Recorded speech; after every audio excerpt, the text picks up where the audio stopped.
You need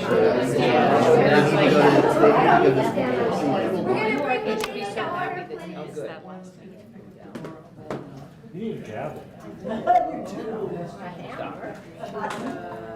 Okay, I'd like the look I give my kids. All 5 of our board members are present, so we will bring this meeting to order of the Douglas County Vacation Home Rental Advisory Board. First of all, we'll start with the Pledge of Allegiance led by Lauren Renee. I pledge allegiance to the flag of the United States of America and to the republic for which it stands, one nation, under God, indivisible, with liberty and justice for all. Yay. You're part of the flag. Thank you, Lauren. You're welcome. Before we start public comment, I just want to remind everybody, opening public comment is allowed 3 minutes per person, and it has to be in the purview of the VHR advisory board. As in, we don't have the authority to ban them. We only have the authority to give advice or recommendations to the Board of County Commissioners. Also, if there is an item on the agenda, there will be public comment on that. So if you'll hold your opening public comment if it's about one of the agenda items. With that, let's have opening public comment. Make sure to sign in. Sign your name and tell us your name, first name, last name, and your 3 minutes will begin. Thank you. Ellie Waller.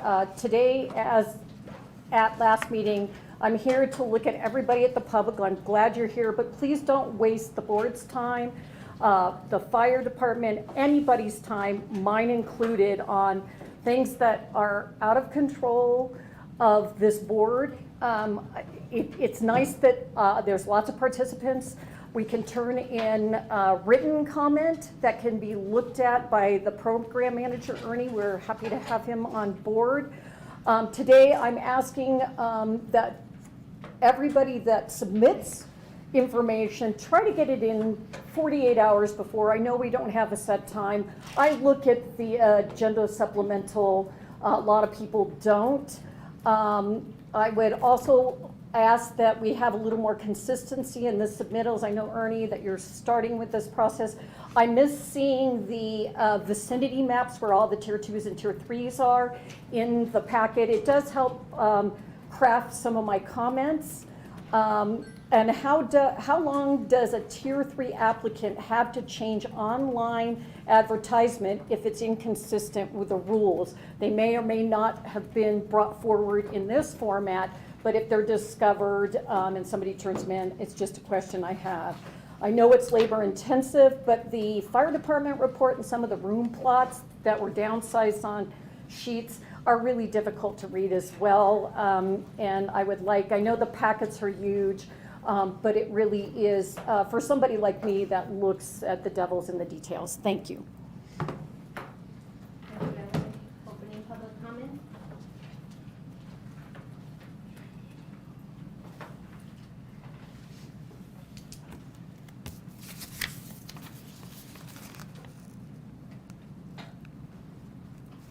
So we'll still be able to comment on individual cases, right?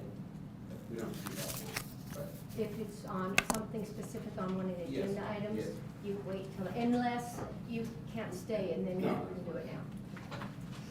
My name's Linda Dangler, and I've just noted in some of the applications as this goes on that the last permit was for a 6-bedroom. Now it's a 7-bedroom, and then it's an 8-bedroom. And so, you know, I mean, I've built buildings, and you have to have permits to put in electrical and change rooms.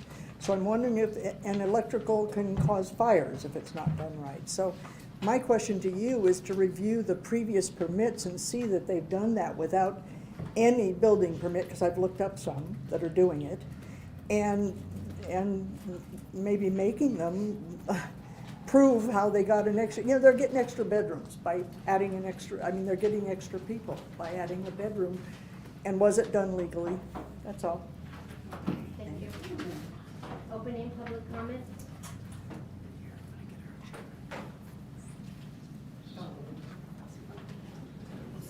That's right.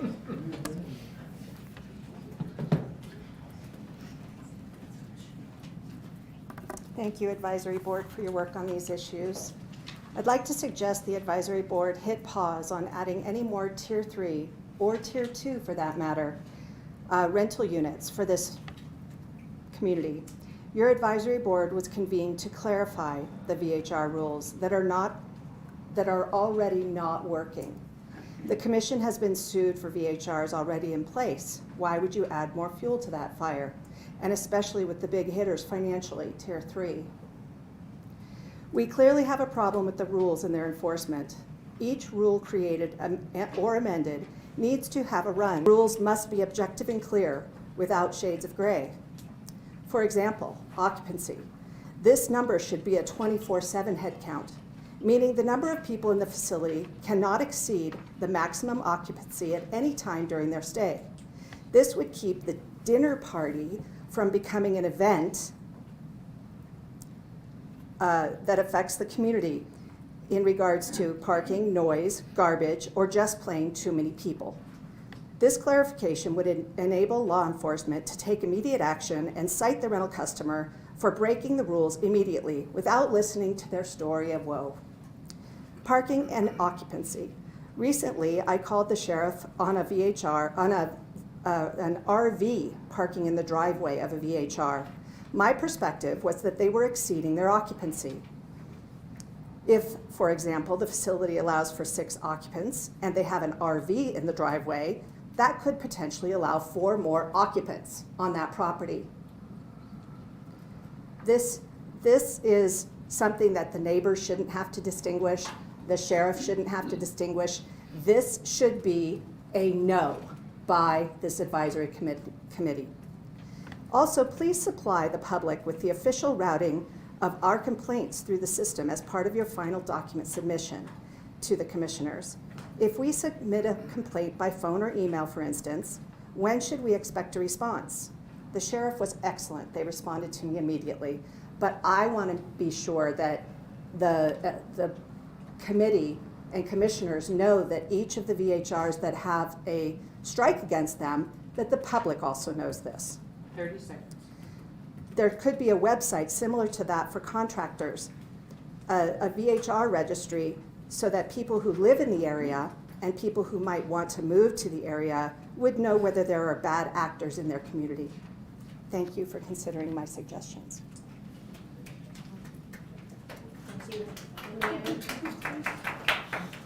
Any other public? Hello, my name is Zembrick Lee. I live in State Line, Nevada.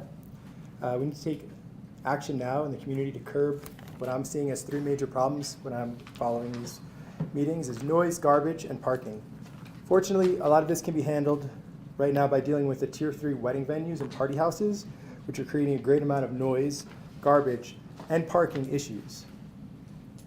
For example, 4 people staying in a Tier 2 VHR, each creating a bag of trash a day over a 4-day vacation is 4 bags of trash. In contrast, the same amount of trash bags with a 20-person VHR that expands to 50 during the day by the same mathematics would mean that a Tier 3 wedding venue with 50 people, which lasts 2 days, so that's double the incoming and outgoing of trash compared to the first example of 4 days, would be creating 100 bags of trash over the same amount of time. A Tier 2 VHR with 6 guests is largely going to dinner, going to the beach, and going to bed. Now, I know these are extreme examples where people are crazy. I get that. That's a problem we need to deal with. I'm on board for that. But overall, it's wine, the beach, and go to bed. The people who attend these large weddings, especially summer wedding vacations in a vacation area, are frankly overly drunk, a little rambunctious.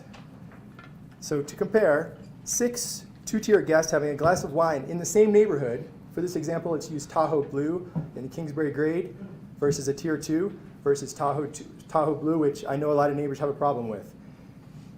6 Tier 2 guests having a glass of wine in the same neighborhood that 50 plus people just danced to the Macarena on a deck during the sunset, which pings across all the canyons, it's just not comparable. So I do think that tier 2 and tier 3 should be looked at under a different lens and should require their own attention. I love my neighbors, and I do think that some of them having to live next to a commercial wedding venue is appalling, absolutely appalling. Let's take the same methodology on the 5-person tier 2 for parking applied to a 50-person wedding in the same neighborhood on top of Kingsbury Grade. House in question, tier 2, has 2 spots in the garage, 2 in the driveway, 4 cars total. The 50-person wedding, where are they parking? Where are they parking? We need to know where they are parking. In all seriousness, where are 50 people parking? Common sense demands that not all 50 of these people will be shuttled in and out. Many of them will park in the neighborhood inconspicuously and walk to the venue. For these reasons, I think the quickest path to resolution would be curb the party houses and wedding venues, giving air for tier 2 local families to get real meaningful feedback from the community. Because right now there's so much noise from these party houses, everyone comes in hot and you can't even tell what's going on. I understand many of you on the commission here are a volunteer basis, and out of love for the community, I thank you for your time. Please, let's not applaud. Why not? Why not? You live next to these houses. Yeah. Give them a reason. It is disruptive, and it's not fair to everybody. And your conversation just now took up more time than our applause. Okay, any other I public could comments? respect what you've requested. Thank you, Linda. Hello, my name is Chris Ottaway, and I'd like to thank the VHR Advisory Board for organizing this meeting, and I thank you for your public service. Talking in regards today about the proposal for a special use permit application to obtain a Tier 3 vacation home rental at 719 Lakeview Drive in Glenbrook. My property is Sir, are you going to be able to be here when we hear that one? Is number 4 on our agenda? Can you wait? Will you be able to stay till we get to that agenda Yes. number? Because opening public comment is for general comments. All right, I'll say it again. Okay. Thank you for your understanding. Any other opening public comment? Is there any online, Ms. Rena? Thank you, Madam Chair, and Rena, for the record, I do have one public comment online. Mr. or Ms. Ottaway, if you can hear me, please state your name in full and your 3 minutes will begin.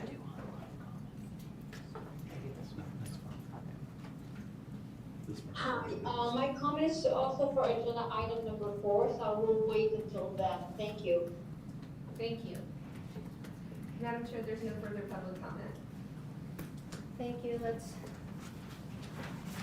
move on to closed public comment. We'll move on to the approval of the agenda. The possible action, approval of the proposed agenda. The Vacation Home Rental Advisory Board reserves the right to take items in a different order to accomplish business in the most efficient manner, to combine 2 or more agenda items for consideration, and to remove items from the agenda or delay discussion relating to items on the agenda. Madam Chair, I move we approve the agenda. Second. Thank you. I have a motion and a second. Any discussion from the board? Okay, all those in favor? Aye.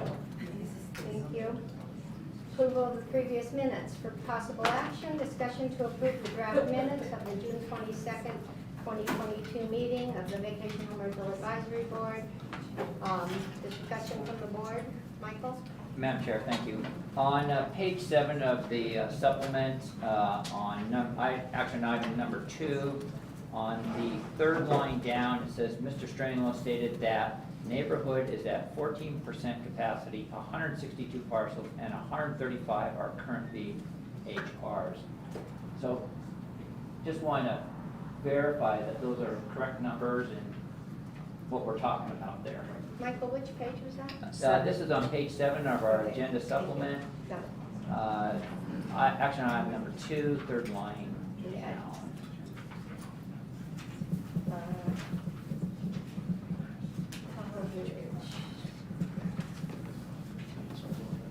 Maybe 30. It doesn't make math sense.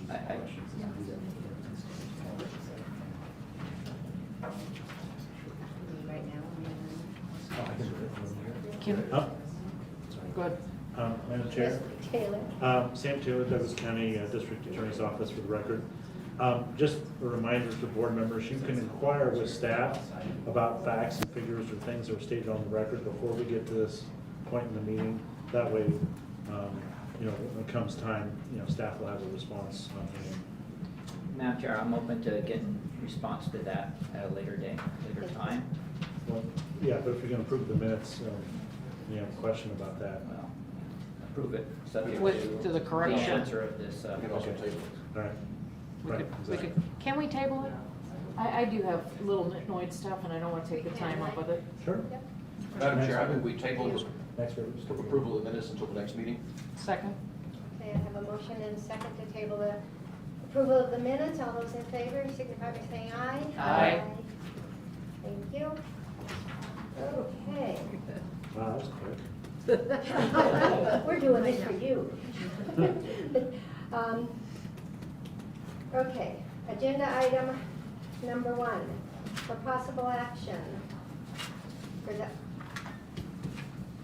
selection of 3 ex officio members of the VHR Advisory Board when the board is not adjudicating appeals or hearing VHR special permits, special use permits pursuant to Douglas County Code, section 20.622.060.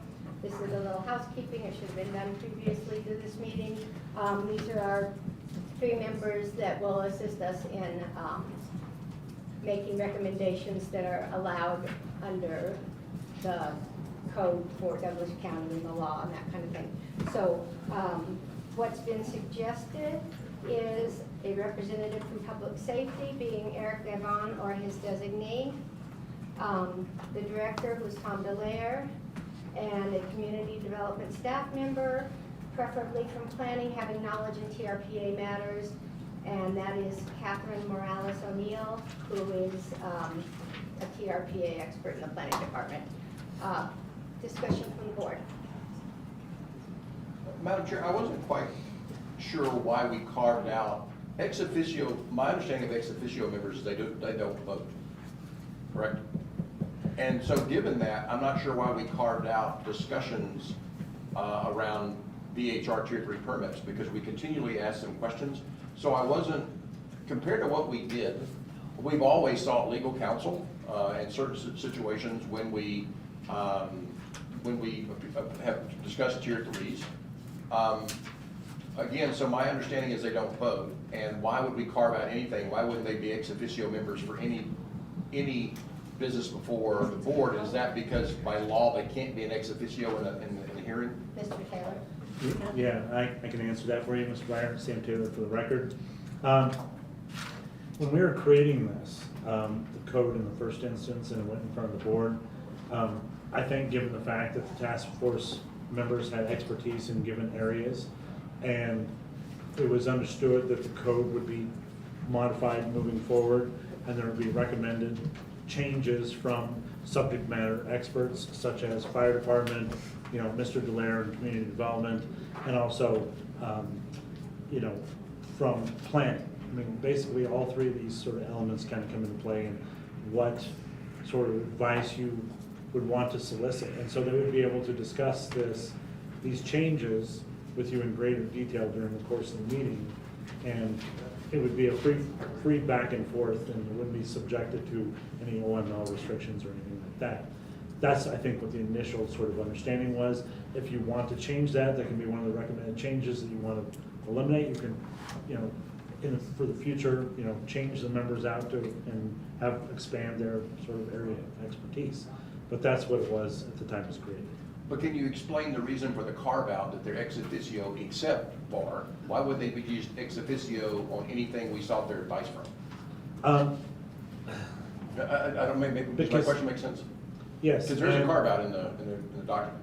Correct, and you have the ability to ask these members when they're submitting the documents to you anyway. They're the ones who prepare the staff reports. They're the ones who appear at the meeting, and you inquire with them anyway if you have questions in any event. I just think it was a different sort of format, that they would be more like presenters during those proceedings as opposed to members sitting with the board, if that makes sense. Thank you. Thank you, Mr. Breyer. Thank you, Mr. Taylor. Any other questions from the board? Michael? Well, I brought up to you earlier, Mr. Taylor, that, I was questioning why there wasn't somebody from Douglas County Sheriff's Office as part of this. I see standing outside right now, but, it just seems to me that is a big issue with, a lot of things that are going on here. And so Mr. Taylor mentioned that we could add on later if the board deems. I would like to discuss that at a later time, because I think it would be important to have Douglas County Sheriff as part of input for us to answer questions. So that's something we should add to our recommendations to. Well, I'd like to at least consider adding to it at a later date. Lauren Romaine, for the record, what would stop us from adding them now? Do we need to find out if they have availability, or they are able to, or what, what's the consideration? I don't know that answer because it's always been, we've always had a fire department representative here. Mr. Taylor? I just want to let the board members know that if they wanted to substitute, recommended, fire department member for sheriff's department, they can do that, but you're only allowed 3 currently. And Mr. Delaire is in the code right now, so his position is set. So you get 2 picks, so whoever those 2 picks are, it's up to you. As long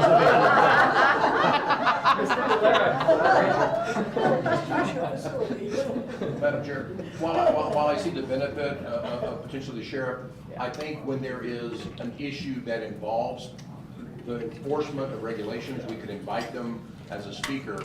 On a go-forward basis, every one of our tier 3s has a fire inspection, has questions have arisen, and so given that we have a 2, I'd rather stick with fire than I would sheriff. Yeah, and I agree. I didn't know we were just limited to 3. So I'll stop my comments on that.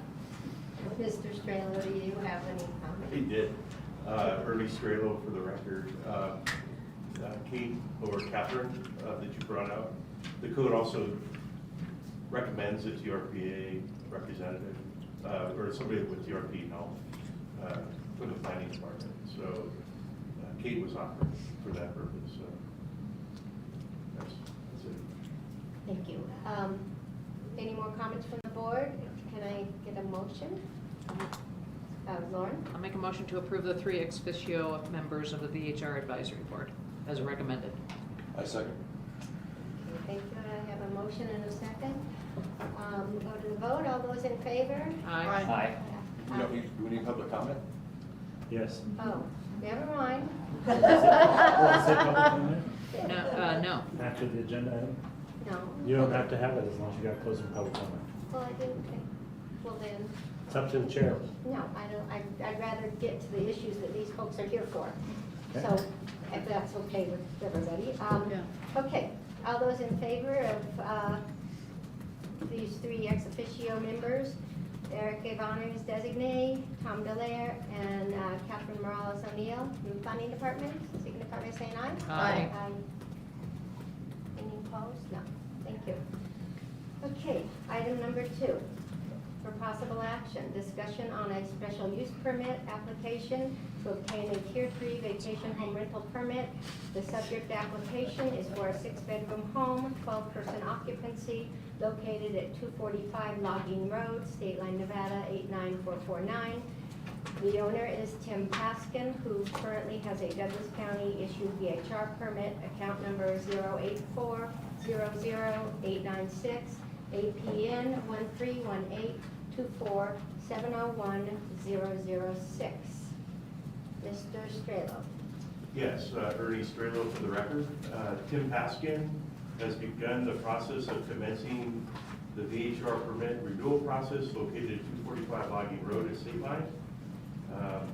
The occupancy is currently, is 16 for 6 bedrooms. The new permit application for a 6-bedroom with a maximum occupancy of 12 is being requested. Mr.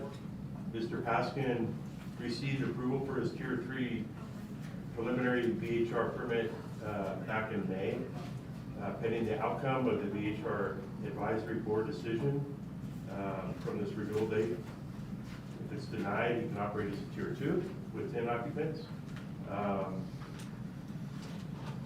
The permit will continue with the operation of the home owned by Tim Paskin unless the details of the permit are modified. It's in the 245, it's up in Kingsbury Heights, up the hill here off of the highway. On the left, it's on a corner. It's on Logging Road, I believe. Yeah, Logging Road, and it's there's really not a lot going on that road. It's the space in the pictures and when I went there is quite substantial. So they have a big driveway coming from Kingsbury, coming from Logging Road. So you can definitely fit more than 4 and less than 50. So it's quite a big driveway. We observe noise monitors on the outside. I think Ms. Gunther is representing the owner in managing the property. So she's local. So anything else? Okay, thank you, Mr. Strelo. It's on like 7 or 8 acres too, right? Something like that. It's a big property. Questions for Mr. Rolette? Did I say that right? Rolette, that's fine.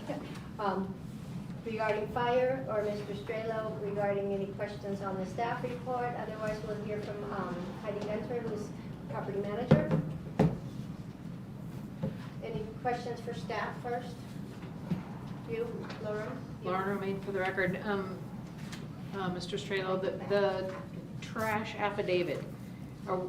I thought at the last meeting, we talked about the fact that that was being used, but I don't see it in the packet. Not to say that it has to be in the packet, but I guess my question is it used in this case, and do we have a place where there? We have a copy of a trash affidavit. We just don't have it in the packet here. And it's the one that basically says, I take all full responsibility for anybody who works for, and this is where we're taking the trash? Yes. Okay. Yes. And then on 05D, not regarding prior history of complaint, I didn't see, when I see this 05D, I went down into 05D to see, What page you but, well, it's 05D, which is. 05D, we have it on file. Okay, but, just see here a second. So you're saying there is a complaint on file? There's no complaint on file. So an 05D, hang on just a second. No. Well, somebody else go ahead and I'll see if I can find it. Sir, we will have public comment on this. I just had a question regarding what she's talking about. I'm familiar with another vacation rental with the same last name, and I know the policy, and I was just wondering if the complaint might have been from the other vacation rental with the same name. Oh, Okay, so I did find it here. So the, page 14, 05D, note regarding prior history regarding complaint, including the staff finding number 6. So is it, am I missing where it is, folks, everybody else? I'm sorry. I'm sorry, I'm misunderstanding your question. well, what page do you want? What page, yeah? Okay. 'Cause I don't. I gave the page, but now I lost it. I thought you- Hang on just a second. I was there. Do you know the answer to this? I don't think we have any complaints. 05D is on page 41. And 05D says, note regarding prior history regarding complaint, and then there's one parentheses, included in staff report finding number 6. And then I'm not sure, so I'm sorry, maybe I needed to go back up to the staff report? Is that where that? Go back up to this.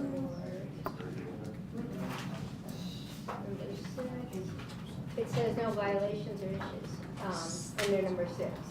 Okay, maybe that's why I had a question. That's what it's referencing. Okay. So Is there or isn't there? Is no. No. Okay. Okay.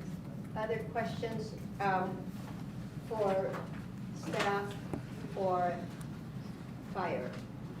I just had a comment, Madam Chair, if I may.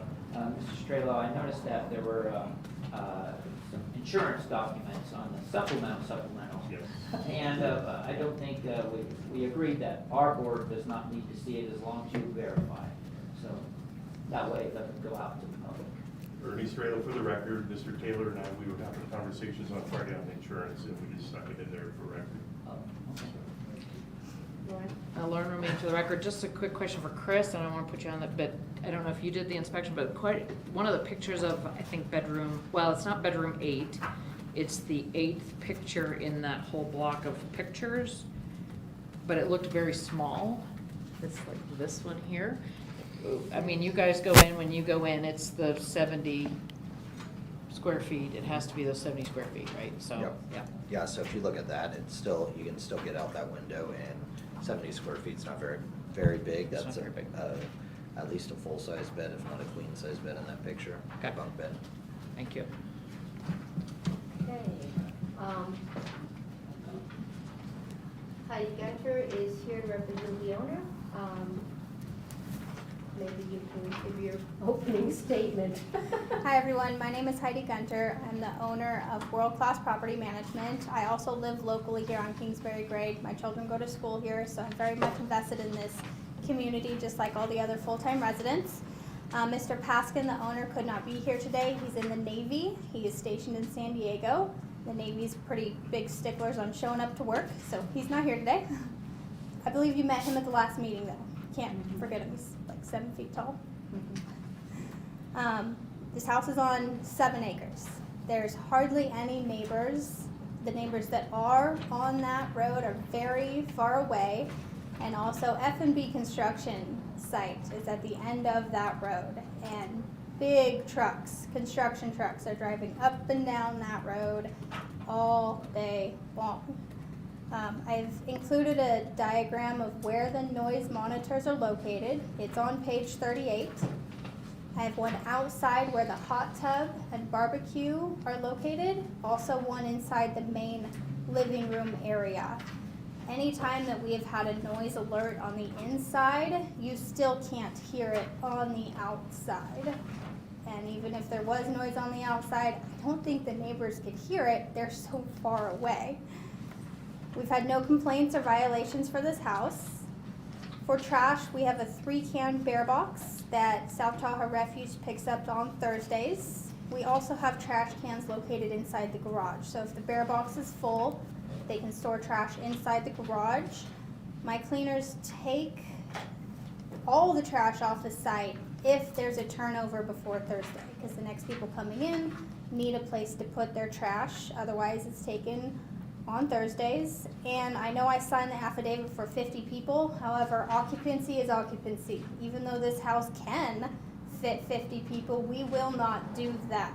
I don't want the cars, the trash, or the noise that comes along with 50 people. So even though we signed that, we are never going to do that. Just want that on record. Does the board have any questions about this property?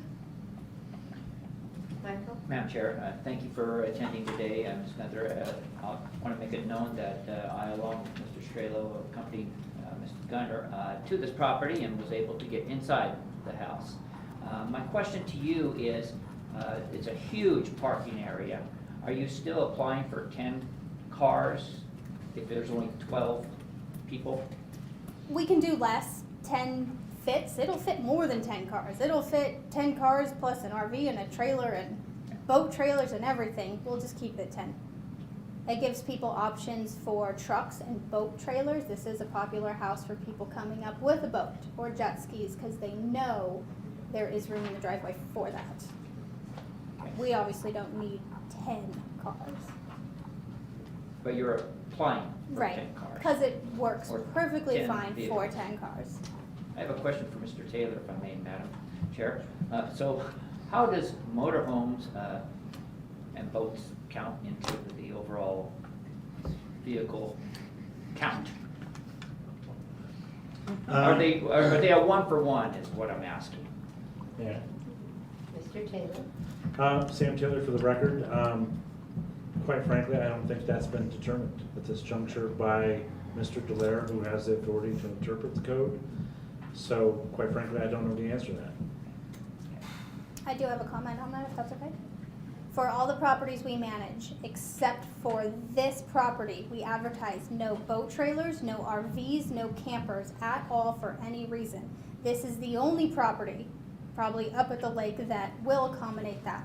So if somebody is on a road trip and they want to meet up with the rest of their family, but they're driving an RV, they still need to be staying inside the house. They cannot camp out in the driveway in their RV. This is the only property that we may allow that. All of our other properties, we don't. Thank you. Lauren Romaine for the record. Heidi, who is Ariana Capolini? So that was a misprint. Oh, And that was probably one of the old management companies, and it just never got changed when that permit got sent out. So it's a typo from county, it's going to be taken off, I assume. and I'm sorry, I gotta get down to the page where it all is. It's page 45. Thank you.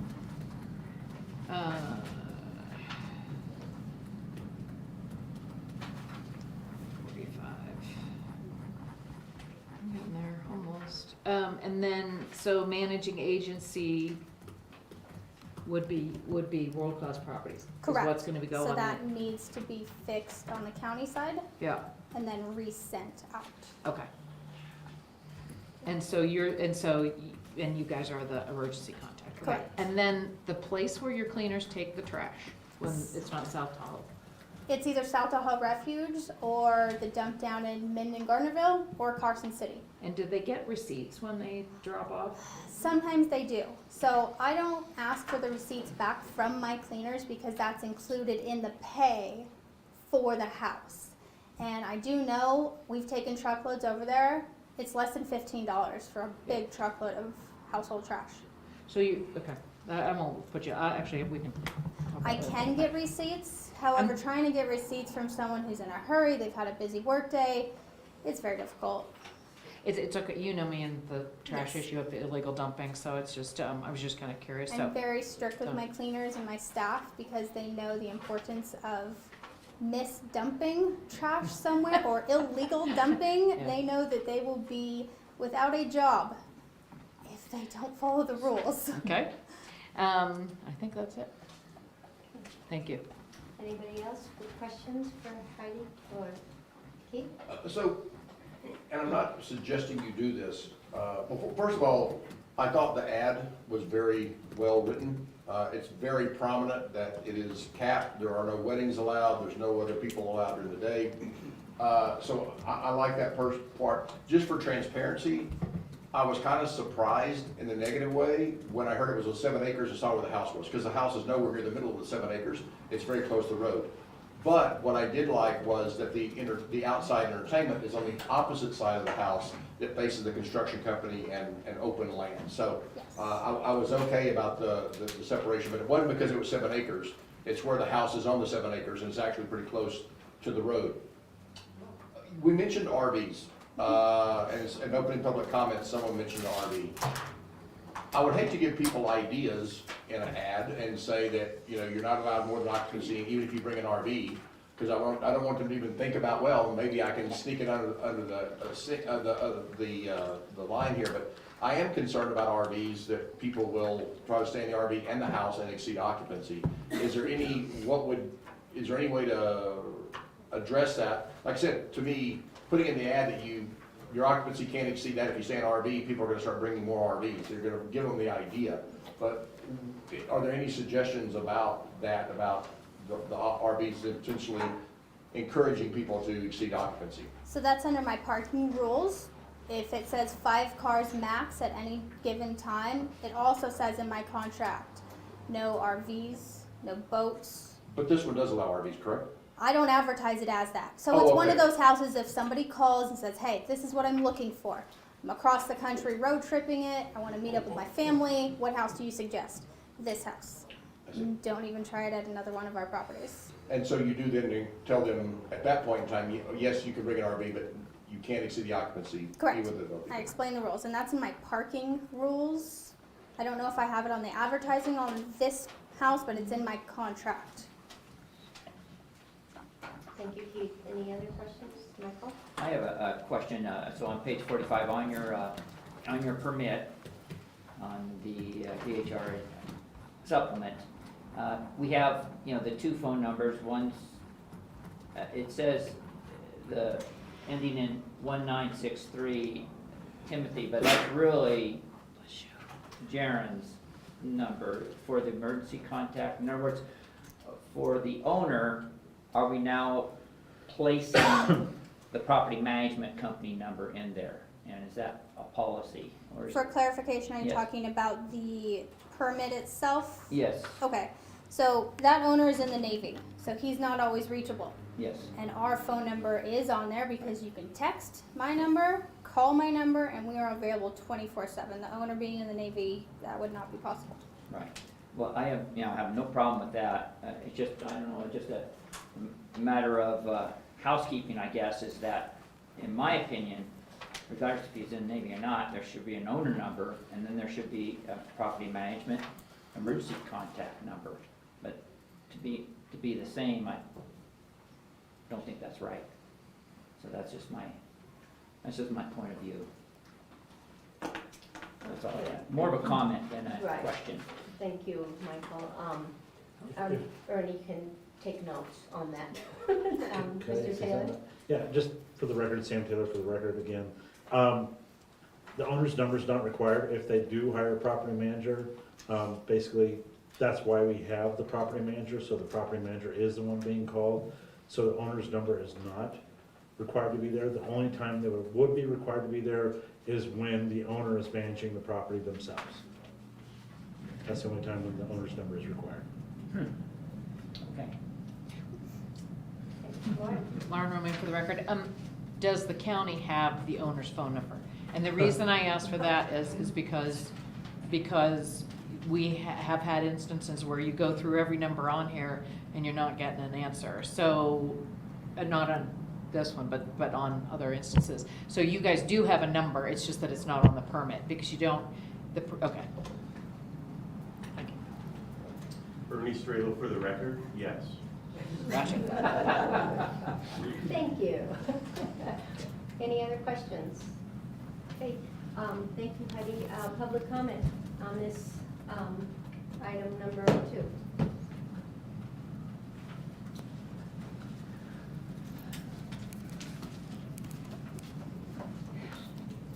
Thank you, Ellie Waller.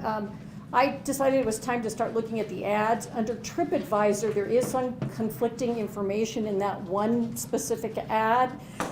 In the beginning, it's correct. You go further down into the ad and it says this 2-story home sleeps up to 16 guests in 6 bedrooms. Might be old data, but it's still there. It describes the master bedrooms. Also in that, the ordinance for noise says 10 p.m. to 7 a.m. I also noted on the previous application there was a second name. I guess there's no problem. I just was curious why it was removed. On the ownership, I too agree we might be exacerbating a problem by saying there's 10 parking spaces if we don't need them. It's something to explore in the future. Right now is not the time to do that. On page 29, to my public comment, it would be nice to know where the tier 2s and tier 3s are. This is a unique property nonetheless, but for all these things, again, no disrespect, couldn't read the fire bedroom pictures. There's a duplicate picture, exactly the same, 1 bedroom. It's just an error. Again, there is no disrespect to staff. This is really hard for you guys to do.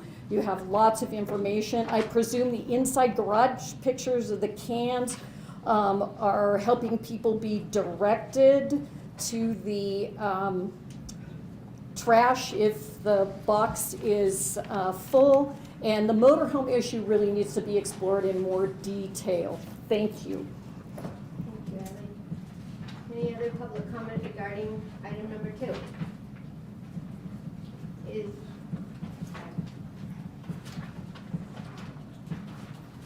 Kathy Oyster. I thank Mr. Byer about raising the issue of the RV. I don't think this is a shade of gray that you can look away from. You have to address it now if you're going to approve this permit. As far as big, huge trucks going down the road, I see that as even more problematic for a big property like this, because they're going to cause traffic jams with those big, huge trucks if we have cars that are exceeding the parking on site. So, I don't think that you should be giving out permits for more parking than you need for the number of rooms or occupants, because it just encourages events. And if this is going to be an event venue, that's different.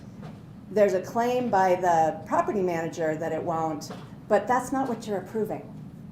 So be sure what you're being asked to approve and stick to those limitations. That's my request.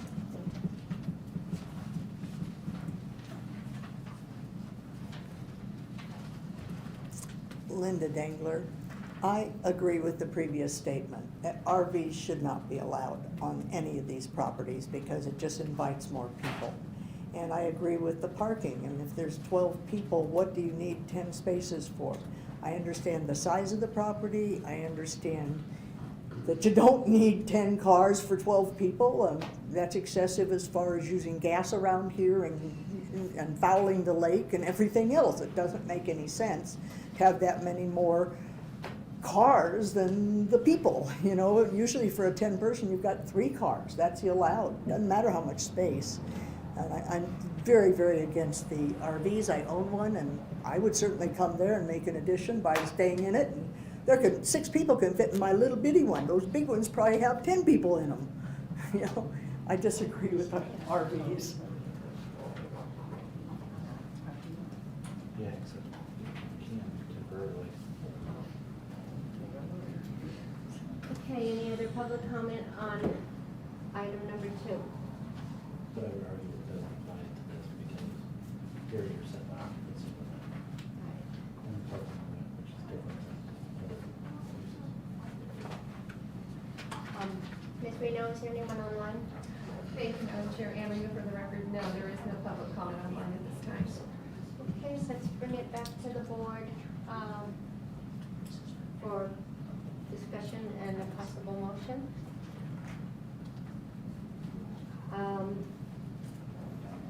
I like this property for a tier 3. I mean, to me, this says tier 3 because so many of them we've seen in the past don't.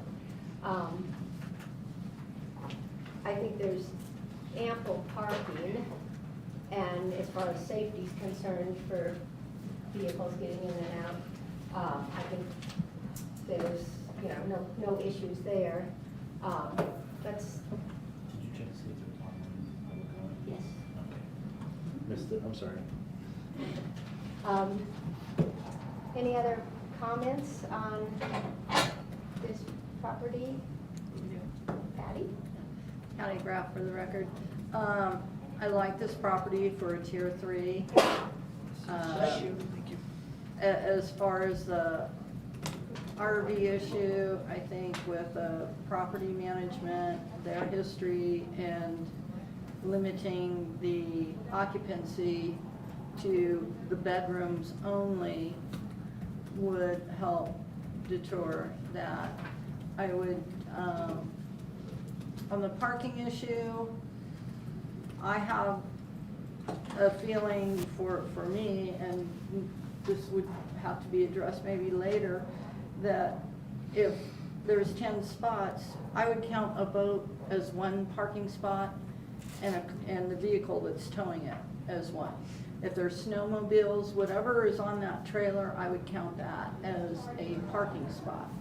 And I think there's ample parking for here, and I think if it's limited to, if we kind of feel that a trailer counts as 1 vehicle, I think that would be a good item to put on here, that to restrict the tier 3, saying that if someone comes up with a boat trailer, or, make the RV count as 2 parking spots.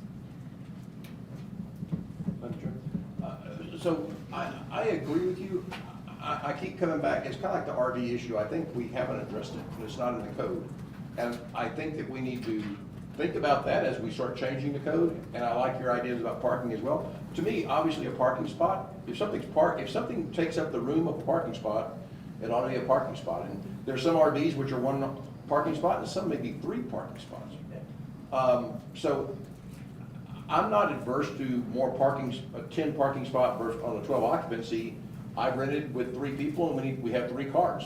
And so we had 3 spots, even though there's only 3 people. So I'm not adverse to granting more spots, but I do think, you know, as far as we could approve with the condition that RVs and trailers, they look at this space and count those as additional spots for this. I mean, we can come back to RVs later when we're doing the code, but I think we could say 10 parking spots, but that a trailer counts as a parking spot, and we can put that as an addendum to the motion. Unfortunately, I don't have my packet, so I can't make it. I'm not going to be making any motions for on this. Lauren? Lauren Romaine for the record. I'll make a swipe at a motion. I want to make a comment. Do you want to go? Yeah, sorry. Go ahead. I'm sorry, it went that way. I thought we. Madam Chair. So, yeah, like I mentioned earlier, I was able to get out to the property and get inside. It's an enormous house on an enormous acreage. True, it is not dead center in the middle of the acreage, but the layout and the distance, I believe that this house is a Tier 3 compatible with what we're looking for. As far as the RV, I think we have to look at that later on, but each house is unique. I do appreciate public comment on that though. And that there's plenty of room for probably 15 cars if it was to be said. So with this unique property, I would be in favor of granting this to be a Tier 3. Is that a motion? No, I'm just saying that Oh, I'd okay. be in favor of. Okay. Yeah. Maddie? One thing that, you know, I would like to see to go forward in a motion is that the advertisement be changed. Because the occupancy is still high and also the quiet time advertises at 10 p.m. I would like to see that changed, you know, right away. And I'm pretty sure Heidi took note of the fact that somebody has last year's or last ordinance's information, so. I believe, agreed. Madam Chair, if I may, and Heidi, if I may ask Heidi, is TripAdvisor an actual ad source, or is that data that they get from 10 years ago and then they keep it on the record? I'm not really sure on TripAdvisor. Heidi Gunter for the record. So all of those advertising websites for us pull from one spot. However, my noise ordinance and parking is in several different spots within my website design. So there's probably one spot that I forgot to change it, and it's a very easy fix. Okay, thank you. Lauren? I appreciate public comment also. I think we can work the RV. I think we need to make it a note to talk about RV trailers. But I think that whatever we look at will encompass every place. What was the other one? Trailers, okay. But I'm ready to make a motion. Okay. We doing? Okay. So I make a motion that we accept 245 Logging Road as a Tier 3 with the provisions of, and I'm sorry Heidi, but it's just, we've got to do our due diligence that the occupancy and the quiet times are corrected, that RVs and trailers count as parking, and that there is no owner occupancy at the time of renting. Can I suggest you indicate how RVs and trailers modify parking on a one-to-one? Well, what if it takes up So like, 3? is the truck pulling the trailer one 2. parking spot, or is the truck and trailer 2 spots? The trailer counts as a spot, and I'll say the RV parks as a spot because it's kind of unusual to have those huge ones come into someplace. Okay. So let's keep it simple, I guess. Just wanted to Would clarify be- your motion there. Would be my thought. Okay, does that make sense? Okay. Okay. We have a second from Keith. I am not anxious to repeat that motion. We can say so moved, or whatever. Oh, you have to? Oh, I'm sorry, you have to do it? You have to, no. Okay, so I have a motion and I have a second. No further discussion, so all those in favor of approving this tier 3 with the conditions set, signify by saying aye. Aye. Okay, thank you. That motion passes. Okay, I need to go back to item number 1 real quick. Apparently I did need to ask for public comment. Yeah, if I may clarify. Mr. Taylor? Yeah, Madam Chair, for the record, if you recall, I asked whether or not the first item on the ex officio members had indicated that public comment was required, and it was indicated to me that it was not. I took a look back at the agenda, and the agenda says that items may be considered ahead or after the schedule indicated by this agenda. Public comment will be taken on items that are identified for possible action. Because the item is identified for possible action, public comment was required. So therefore, you can open it up for public comment and then redo the motion and the Okay, so that was on the ex officio. Correct. So if there's any public comment on agenda item number 1, you may, And only. yeah, only item number 1, right? We're coming. Ex officio. Okay, my name is Rudy Sutherland, and I just would like to bring up a couple issues I thought in listening to your conversation. And since we have code enforcement here, we might be able to answer it right away. I've witnessed in my neighborhood many times the boat trailers and motorhomes end up on the street. Is that legal in Douglas County for the boat trailers and motorhomes to be parked on the street?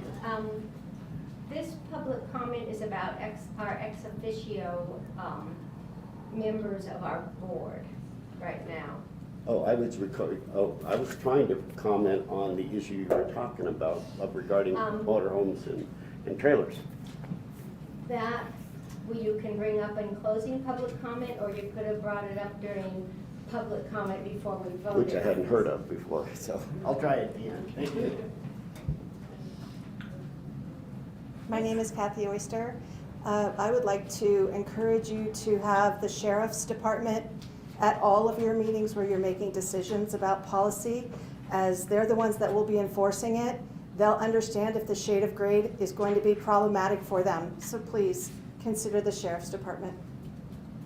Thank you. Any other public comment regarding item number 1? Seeing none, is there any online, Ms. Reno? I do have one person, thank you, Madam Chair, and Reno for the record, I do have one person that's raised their hand. Let me open them up. Nancy Gilbert, if you can hear me, if you would like to make public comment on only item number 1, please state your name in full and your 3 minutes will begin. Thank you. Can you hear me? Yes, we can. Thank you. I heard the earlier comment from Ms. Oyster about having enforcement there.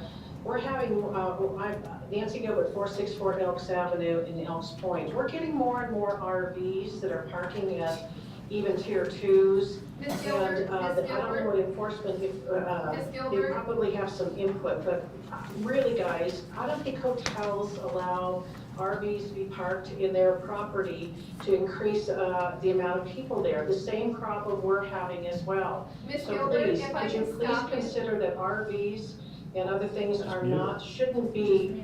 Ms. Gilbert, I'm sorry, but we are only taking public comment on item 1. There is no further public comment. Okay, we're gonna close public comment on agenda item number 1. I'm gonna take it back for a revote, I guess, right? motion. Oh, what? You just start the process. Okay, so I need a motion. Oh, we can Who start. made it before? Did I make it? Yeah, you made it. I redo my motion. I renew my second. There we go. That works. Okay, a motion and a second regarding our ex officio officers. All those in favor signify by saying aye. Aye. Thank you. Can I make one comment? Can I tell you that we're all regular people, so sometimes we make mistakes? Can I make one comment on that? I do understand that we kind of got stuck in the fact that we only have two, but I do think we need to talk about having the sheriff here. Just because we voted on that, to me, does not mean that this is dead, and that I would like to see if we can get someone. It's in code, Yes. and we can change code when we Gotcha. have our meeting, Got so absolutely. It's put it on not your a dead list. issue. Put it on your list. It's It's on my not a list. dead issue Okay. for those of you that are concerned about that. Actually, there's not much that's a dead issue. Oh. Mr. Strelo. Mr. Strelo for the record. Actually, it's not. Ooh. Oh. The undersheriff is pledged to be here at each of our meetings, and so I keep in regular touch with him. So he'll be here. I think he's on his honeymoon, so I won't be getting through. Thank you. Okay, item number 3. For possible action, discussion on a special use permit application to obtain a Tier 3 vacation home rental permit.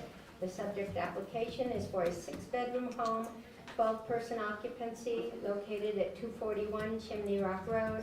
The owners are Lynette Potter and Lori Lingenfelter, who currently has a Douglas County issued VHR permit, account number 084000865, APN number 1318237100021. Mr. Strelo. Am I saying his name wrong? Bernie Strelo for the record. Lynette Potter and Lori Lingenfelter are trustees. The permit, if you look in the back, the permit's a little different name. It's the previous, there was a third person that was part of the trustee. Person passed away, so the name changed on the trust. Same people, same driver's licenses for the 2 remaining folks. They began the process of the VHR renewal at 241 Chimney Rock Road in Nevada. And I won't read through the numbers again. And they previously had occupancy for 16 for 6 bedrooms. The new permit application is for 6 bedrooms with a maximum occupancy of 12. There was a preliminary approval for the current code back in April 28th, and pending the outcome of your decision, if it's approved, they'll be granted a permit. If it's denied, they'll revert to a Tier 2.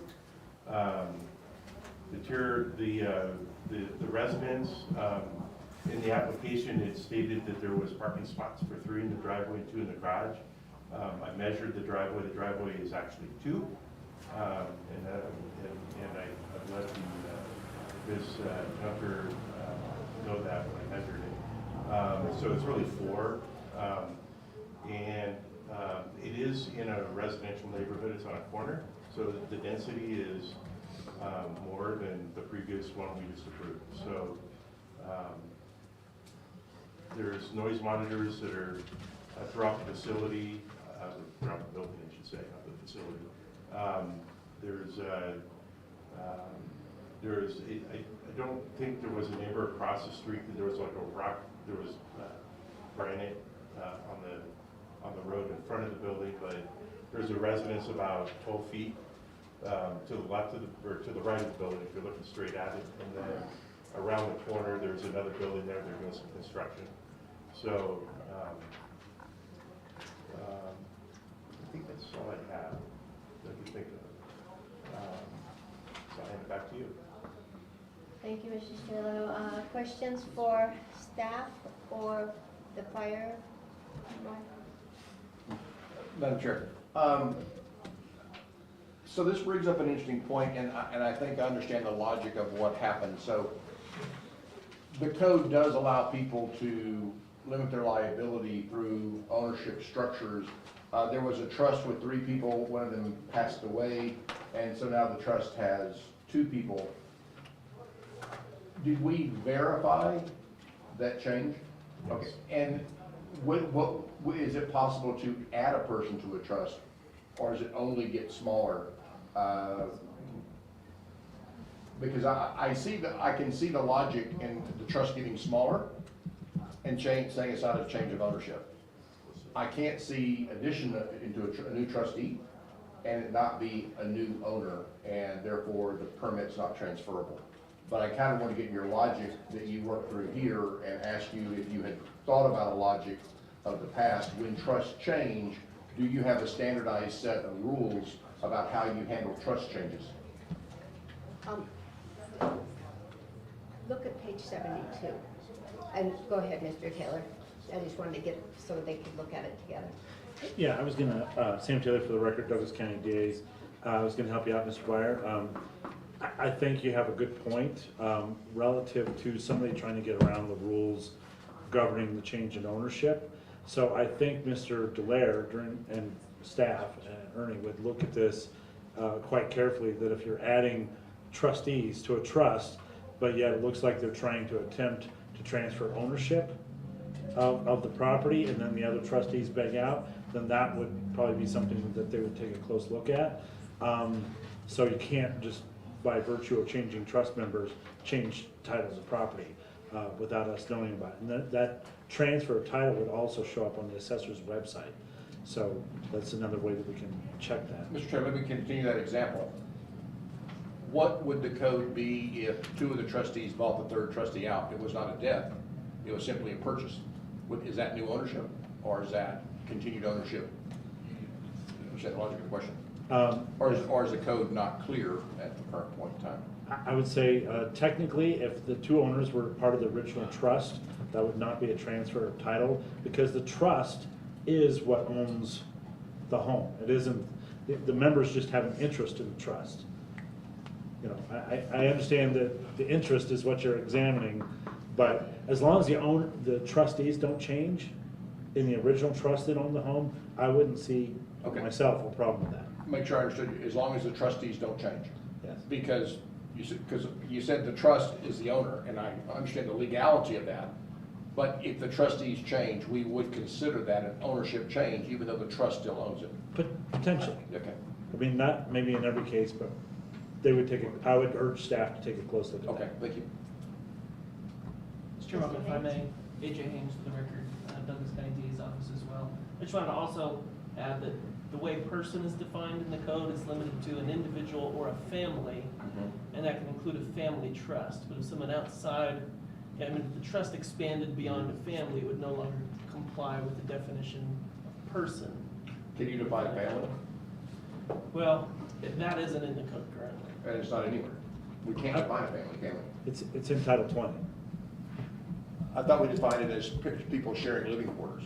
Yeah, but that was in the new code change. Okay. Yes. And the So- sharing of living quarters applies to corporations, LLCs, companies. That specific portion of the definition within the VHR code is applicable to the. So if I have a family trust that is multi-generational, and someone has another child, but that is not a living, that is allowed or not? The VHR portion of Title 20 doesn't address that, and I would defer to Mr. Taylor on whether there's another provision that does. And I would defer to Mr. Delaire on his interpretation. All right, thank you. For the time being, we had a member pass away, unfortunately, and the trust continues with that. Thank you. Yeah, we'll cross that river when we get to it. Yeah, because it is a loophole. Lauren? Yep, just for Mr. Strelo, just a real quick, page 6103C. I don't believe that this property is in an HOA, and when I go through and I look at proof of insurance, TOT remittance, it says provided and on file. If I see that in a place where I don't think that there is an HOA, because I don't think, I'm not incorrect in the fact there's no HOA. Go ahead, I'm sorry, correct me. I'm sorry, Sam Taylor for the record, Douglas County DAs. The HOA affidavit is required whether or not they are or are not. What the affidavit's purpose is to identify whether or not the homeowner is indicating whether or not they're in an HOA or not. Okay, then I will remove my concern. Okay. Any other questions for staff before, I believe Heidi, you're also the property manager of this. No other questions?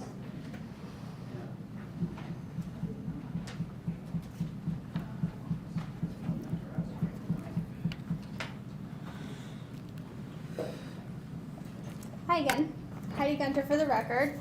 local resident, owner of World Class Property Management. Our owners and trustees are also here also, so after I speak, they would probably like to get up and make some comments also. I've already changed the occupancy to 10 on this, and I'm gonna make that a practice of going forward with my tier 3s to lower my occupancy until we're done with these meetings to make sure I don't over-occupy my house if I'm denied. I'm completely fine with changing my parking to 4 cars. That still allows for the 12 or 10 people if that's what's approved. I have noise monitors installed in the living room. It's between the dining room, kitchen, and living room. There's one outside the main gathering area where the barbecue and the hot tub are. That area also faces trees, Sherwood Court, and Forest Land. So the area where that noise goes, Forest Land and trees. I also have a noise monitor in the upstairs game room. There's a pool table up there, no sleeping allowed, it's not a bedroom, but I do have a noise monitor up there. We are local, we live a couple streets away from this house. I also have family that live right around the corner, so we're constantly driving by this property, monitoring the parking situations. If there is a problem, we are available. Very, very fast response time. And it's unfortunate when there is a problem. It's even more unfortunate when I don't know that there's a problem, because we want to fix a problem if there happens to be one. And we will never ever allow more than 50 people or 50 people at this property. Occupancy is occupancy, whether you give me 10 or 12, that is what we will keep it at. We're not going to allow RVs. So, you don't need to talk about that.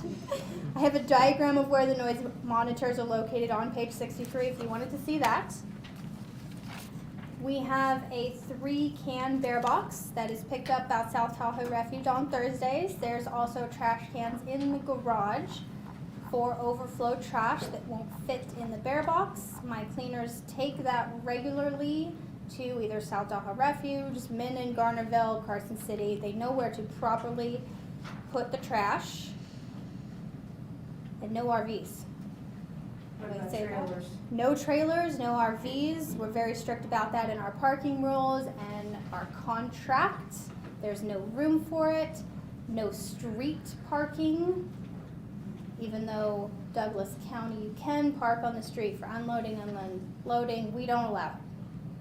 Park in the driveway. So that's all I have. Does anyone have any questions for myself? I'll have public comment in just 1 minute. Question, Keith? Like I said, unfortunately, I was in a hurry and I ran off without my laptop, so I'm having Michael, my friend, is helping me.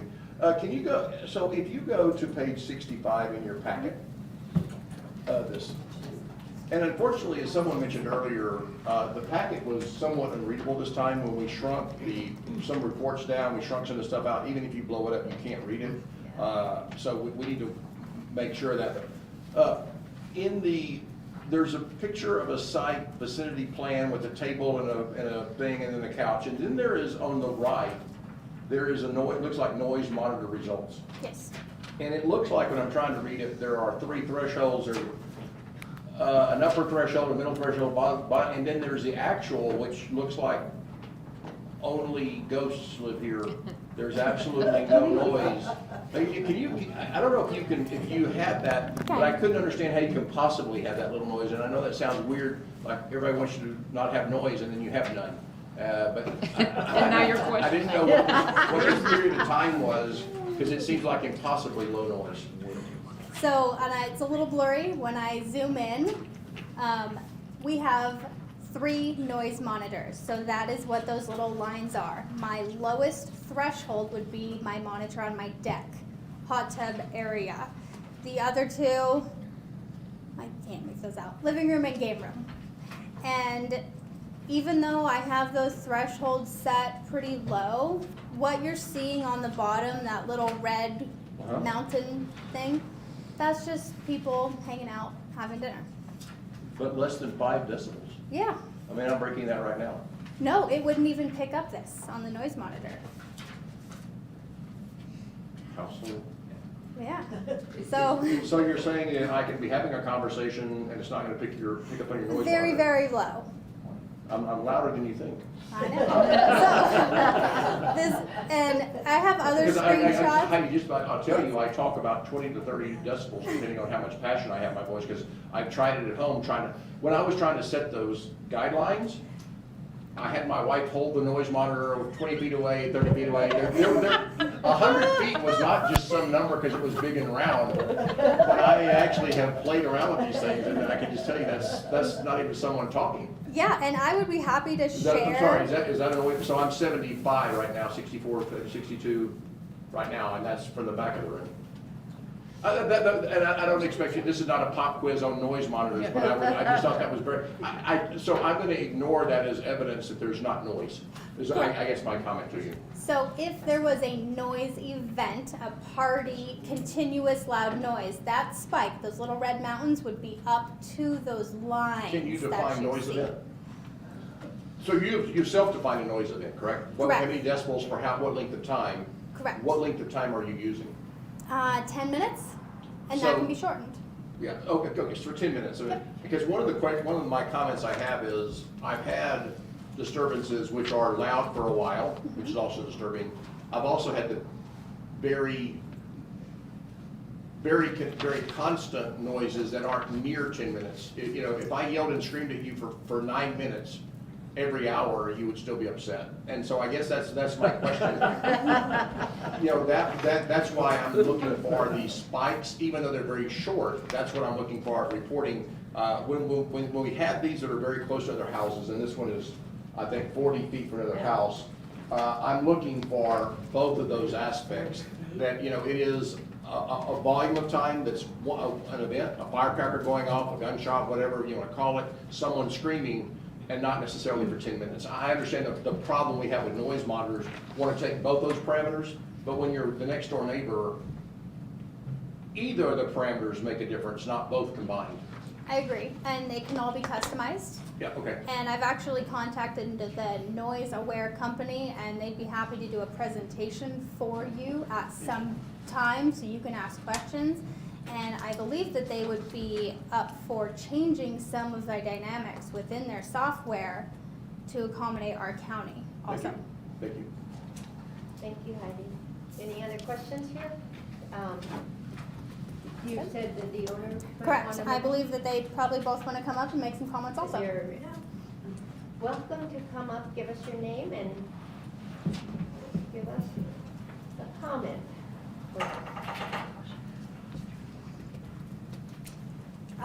Yeah, so I am one of the trustees of this property, and my name is Lynette Potter. So I know there's a lot of neighbors here, and I'm actually glad you're here, because we want to be, sign this. We want to be good neighbors, and it actually upsets us when we hear that there has been any incidences or issues, because that's why we have Heidi, you know, who actually just lives down the street.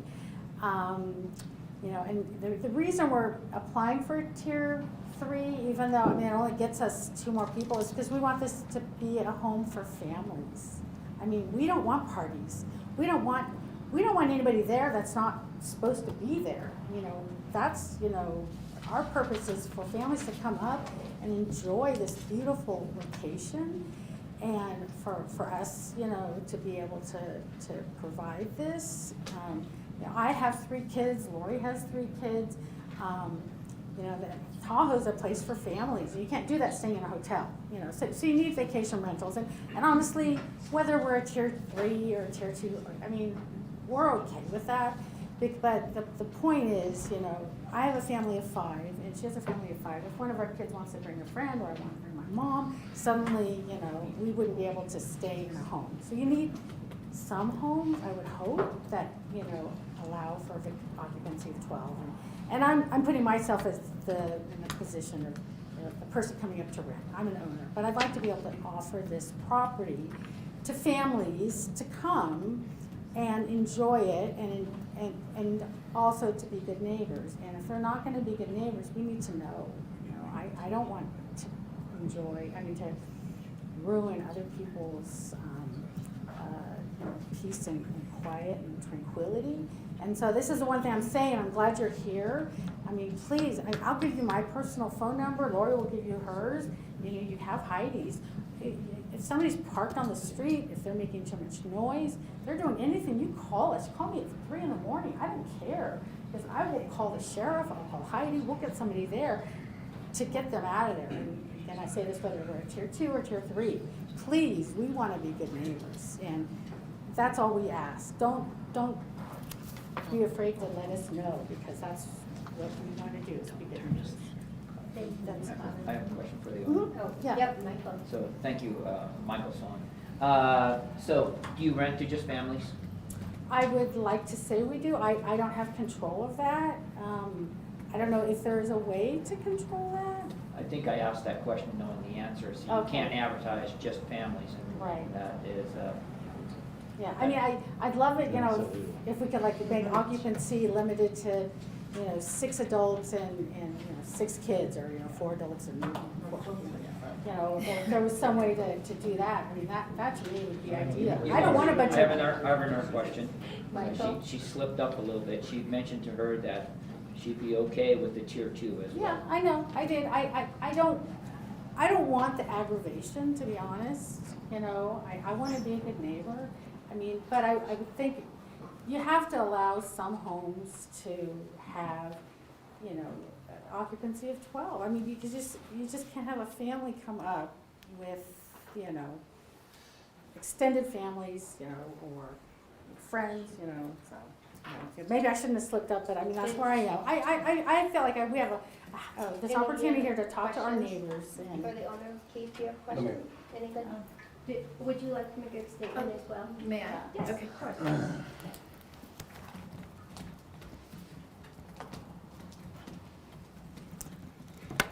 Lori Lingenfelter for the record. So my sentiments are exactly the same as Lynette's, except I would like us to still be able to get the tier 3 for the reasons that she said. But I do want to kind of address a couple of things that were mentioned, one being the trust and that it changing names. So the fact of the matter is that this is actually an irrevocable trust, and so we cannot change who the ultimate beneficiary is. We are not the beneficiaries. We are just the trustees of the property itself. As far as trustees changing, it only would change in the event that I or Lynette, either one, want to step away from the role, or if one of us were to pass. And then there is a third tier. And so our goal is basically to keep this as a benefit for the beneficiary, which is Shelley Gable's daughter, who was adopted.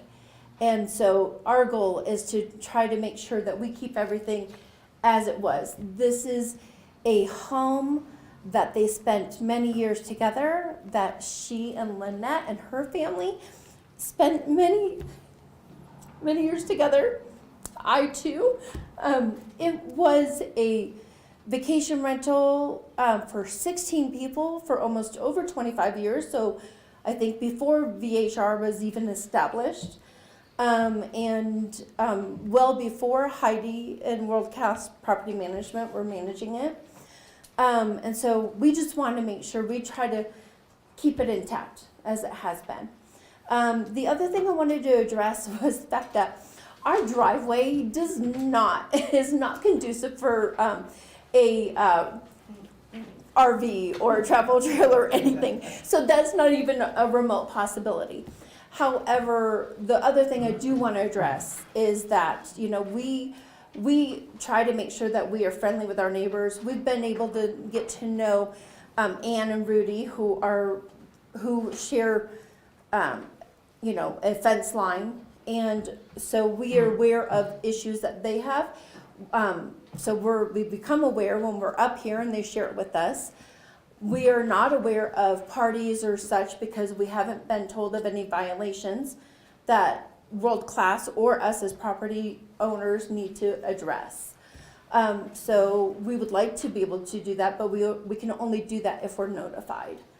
And then I think the only other thing I wanted to say is that as someone who is able to come up, and we do come up frequently to be able to maintain things and see what the status is of the property itself, there have been times where I'm there and I see neighbors that are owners that live there and occupy it, but they are doing things that are obnoxious, like running motorcycles up and down the street nonstop.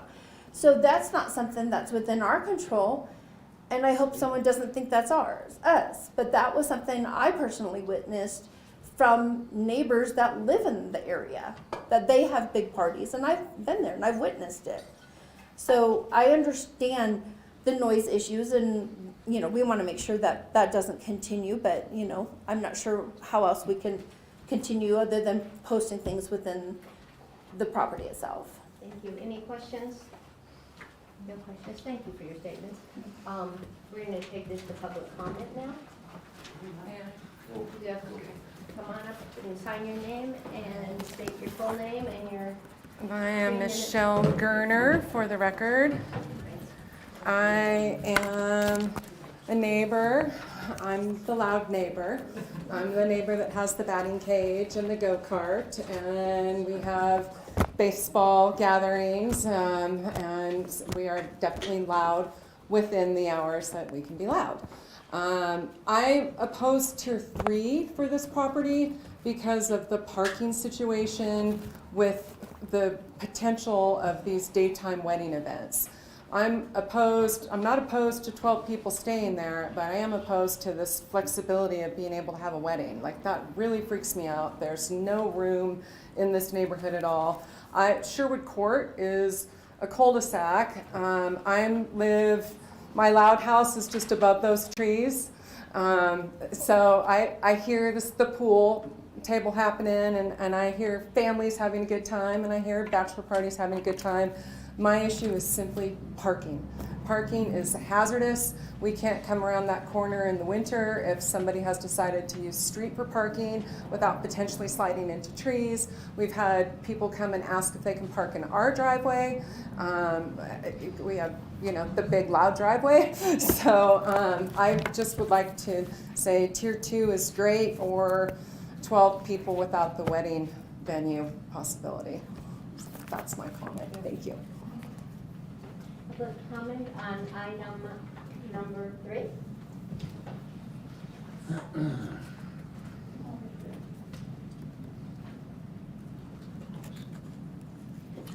Ellie Waller, again, back to my statement about the GIS mapping we used to get so we know where the Tier 2s and Tier 3s are in proximity. That's something, again, to explore after we get through this first round of batch changes, looking at proximity and determining what proximity may change an approval of a Tier 2 because there's too many Tier 2s or Tier 3s. We've had no robust conversation about it. The only other thing about this, again, is the fire report. We'll make changes, I'm sure. Thank you, Ernie, and your staff and everybody that works with you. And on page 53, you just need to correct your expiration date. It says 2022, it should be 2023. Thank you. Public comment, item number 3. These chairs roll. Yeah, dangerous. Hi, my name's Linda Dangler again, and I just wanted to make a comment because Lauren had brought this up on one of the others. When you're looking at the whether any code violations have happened, and you've asked that question, and it's supposed to be on that document, my guessology is you haven't seen any. It may be one, but almost none. Because quite honestly, as we've discovered, the noise violations don't go to the code enforcement, so they don't get violated. I've turned in many violations for parked cars, for everything else. None of those get violated. So the cars on the street aren't violated. Thus far, the cars parked illegally and blocking egress haven't been violated. And Are you saying validated? Violated. Violated. Violated. So what I'm saying is really I've not found any violations that are ever violated all the way to the VHR owner. It doesn't happen. So when you ask that question, that's the answer you're going to get every time.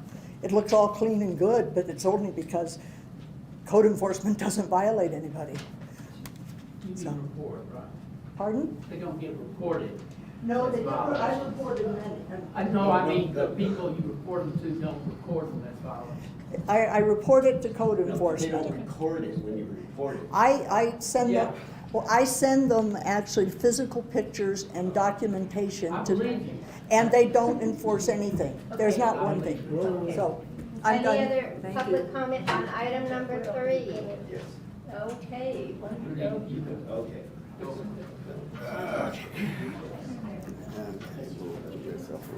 Okay, my name is Rudy Sutherland, and I live in a house immediately next door to the south. One gentleman over there mentioned 40 feet. I would challenge that. I think we're probably 30 feet or less to their house. Also, I drive a motorcycle. It's street legal, it's not loud.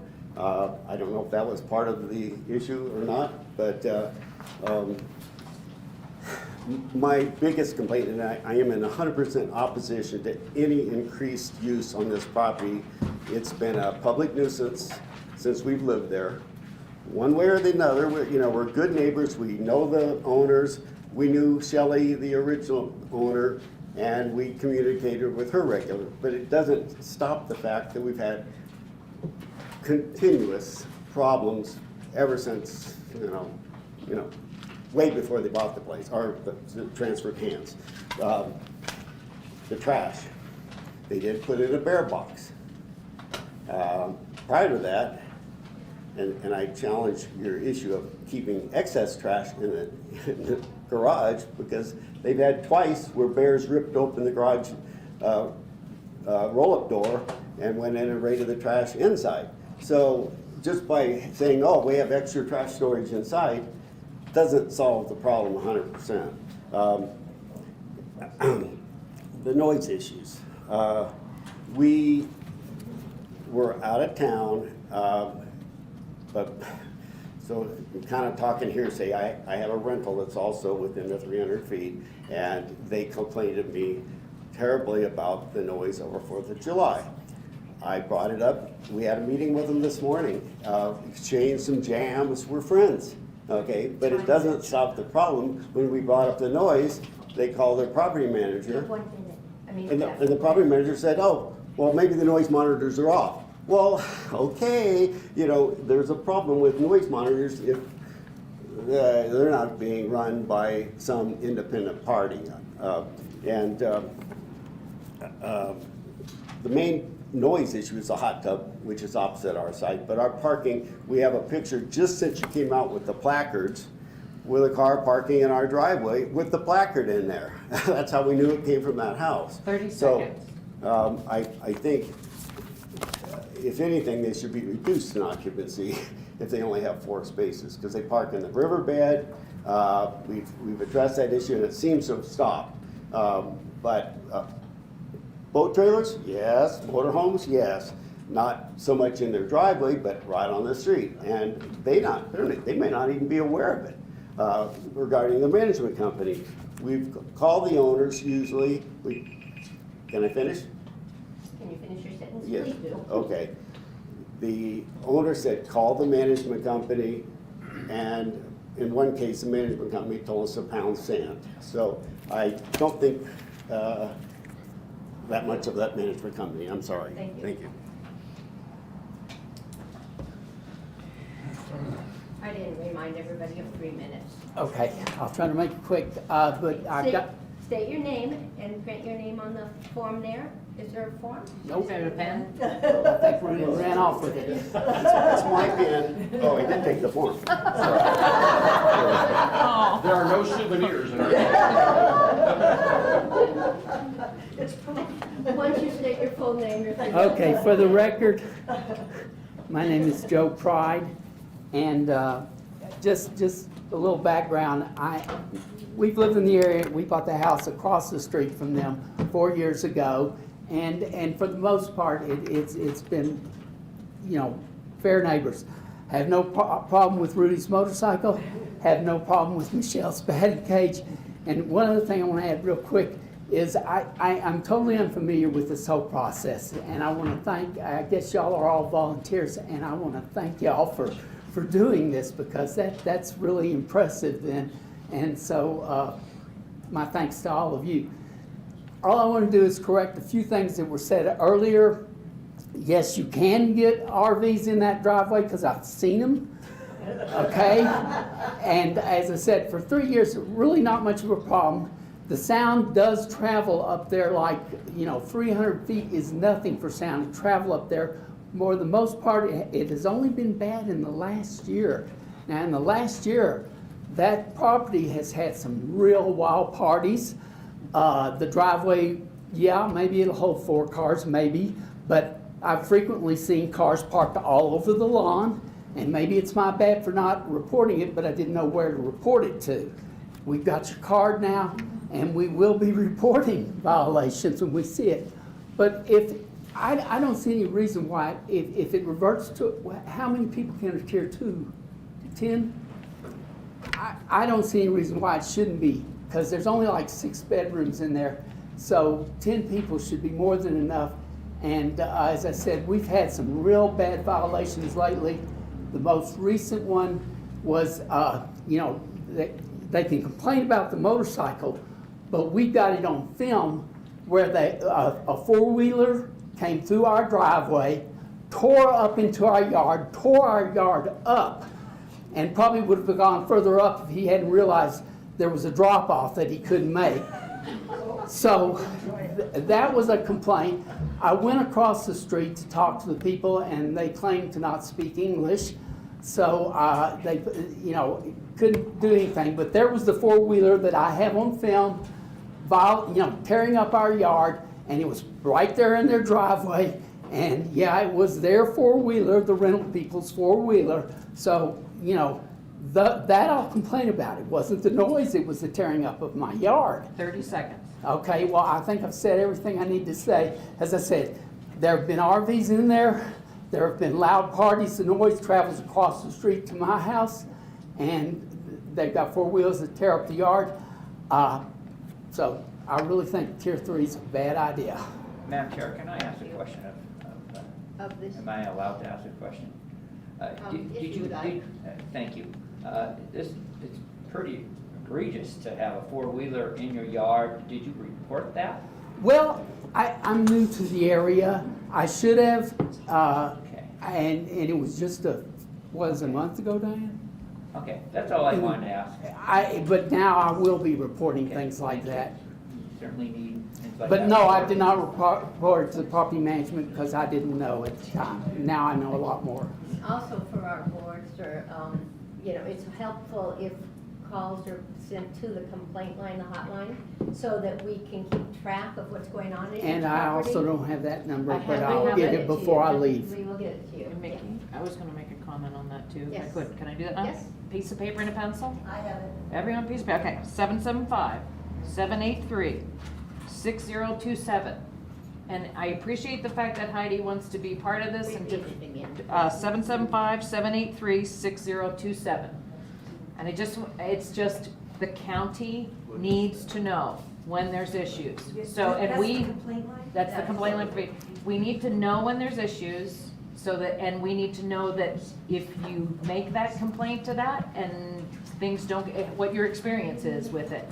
Because it needs to be a process that works. So, yes, so if you make a call to the property manager, that's fine. I would also say, call this number also and report it also. I appreciate that. I'm sorry, one more time, 775-783-6027. Thank you. You're welcome. Thank you. And again, I want to thank y'all for all y'all's time. Both sides of the fence here. The things he missed. Thank goodness he has you. I'm Diane Pride, And the house across that you said there was not a house across the street from, yeah, that's a large lot. There's a lot of rocks. Again, not my rocks. They like to come across our property, climb those rocks. It's posted, it's dangerous to climb those rocks to try and see the lake. But they also come across and sled down our hill. Again, it's posted, but if they, yeah, no trespassing. It's not safe because if you screw up, you're gonna end up out in the street. And the other thing you forgot to mention, you guys need to do something about your trees. You need to get those trees trimmed. You got a lot of dead trees on that property, and the way that property is situated, your hot tub and your decking is on the side. You don't think noise travels, it really does. But there's no backyard on that property, so everything they party is in the front yard. So that noise travels across the road and right where our bedrooms are. So when they stay out there late, we get all the noise. So we don't really want more people in that house. And yeah, families are fun, but not when you've got 12 and 15 single people over there having a really good time at 10 o'clock. And when they play in the game room, the windows are open. They don't stop at 10 o'clock. They're out there 2, 3 a.m. And when the Uber makes a mistake of what house he's coming at, he's in my driveway. I don't want him in my driveway. So there's a lot going on there you people aren't aware of. And now that we know who to call, and I guess this other number, and somebody told me to call the sheriff when we have all of these other issues going on. Thank you. To clarify, if you have a noise complaint, you call the sheriff. Yes. Okay. And then if you have parking, is it the sheriff? If it's on the street, if it's on the street. Yeah. And if you call the complaint line, they will direct you as to if they can't handle your issue. I wanted to just ask, you mentioned trees, and I know Tahoe Douglas does defensible space, and I just wondered maybe, Chris, if that's something you could maybe. Well, the Zephyr Cove, they come out all summer Right, long I and do know. a lot of work. I know, but if you're bringing up, you were saying there's dead trees. Yes. They're along Well, the I can side. comment, it will help out a lot. I'm sorry. Rudy Sutherland, retired fire department, and the head of the wildland crew for the local fire department lives next door. He was in the 300 feet, but right now he's on the strike team or a special assignment up in Alaska. So anyway, he was one of the complaints about the noise to me. But let me, Phyllis, the trees took a beating this year.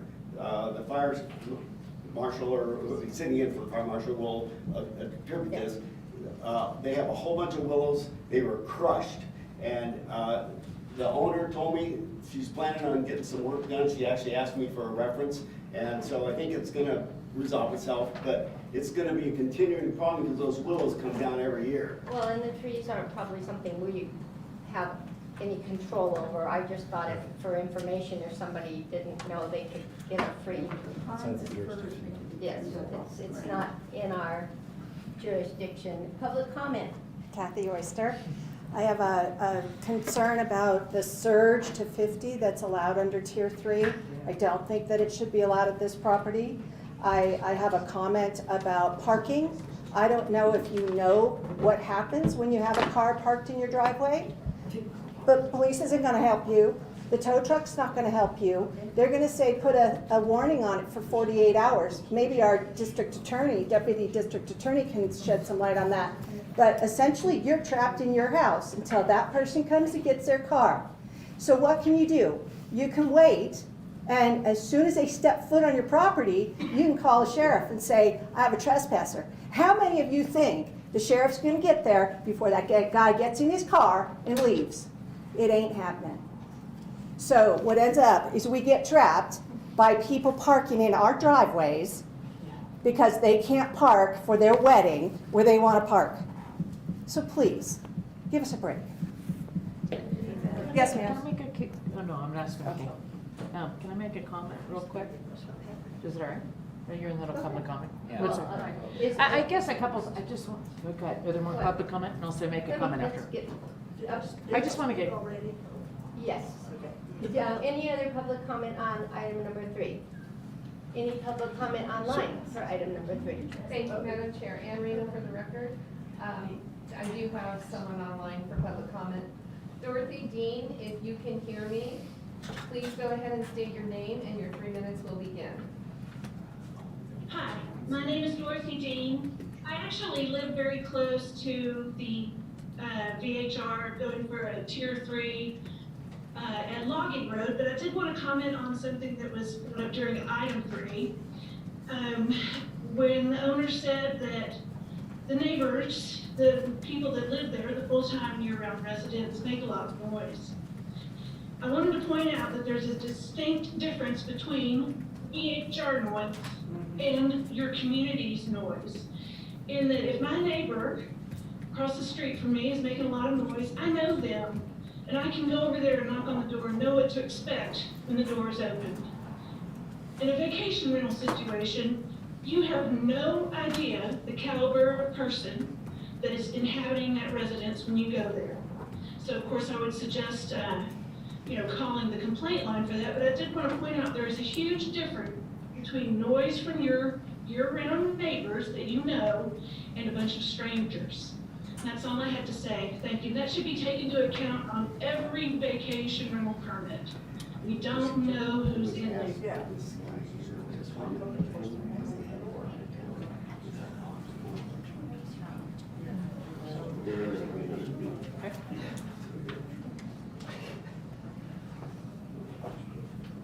Now. Don't go over your 3 minutes. Okay. This will be a little quicker. So,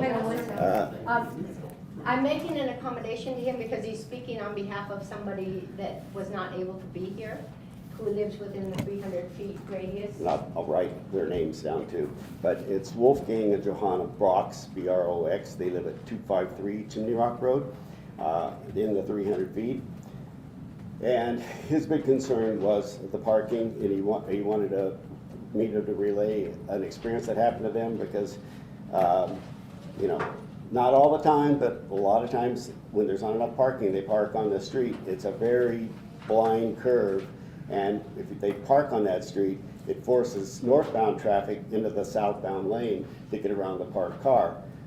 Mr. Brox, or Wolfgang Brox's wife, Johanna, she's heading south and had a slam on the brakes, skidded right to the bumpers at a near head-on because the person was looking at the parked car, trying to go around it, but going into oncoming traffic. So it's a really bad situation for any excess parking, and that's kind of why everybody has the parking issue. So, thank you. Thank you. I'm going to close public comment unless there. Oh, Chris. Chris Roulette for the record. So just a question or comment about the trees. We do look at defensible space when we go to a house. We do address trees. It's once a year when we're out at a house, and depending on the time of the year, it may be under 6 feet of snow, so I can't see dead willows or more snow. But it is definitely something we address.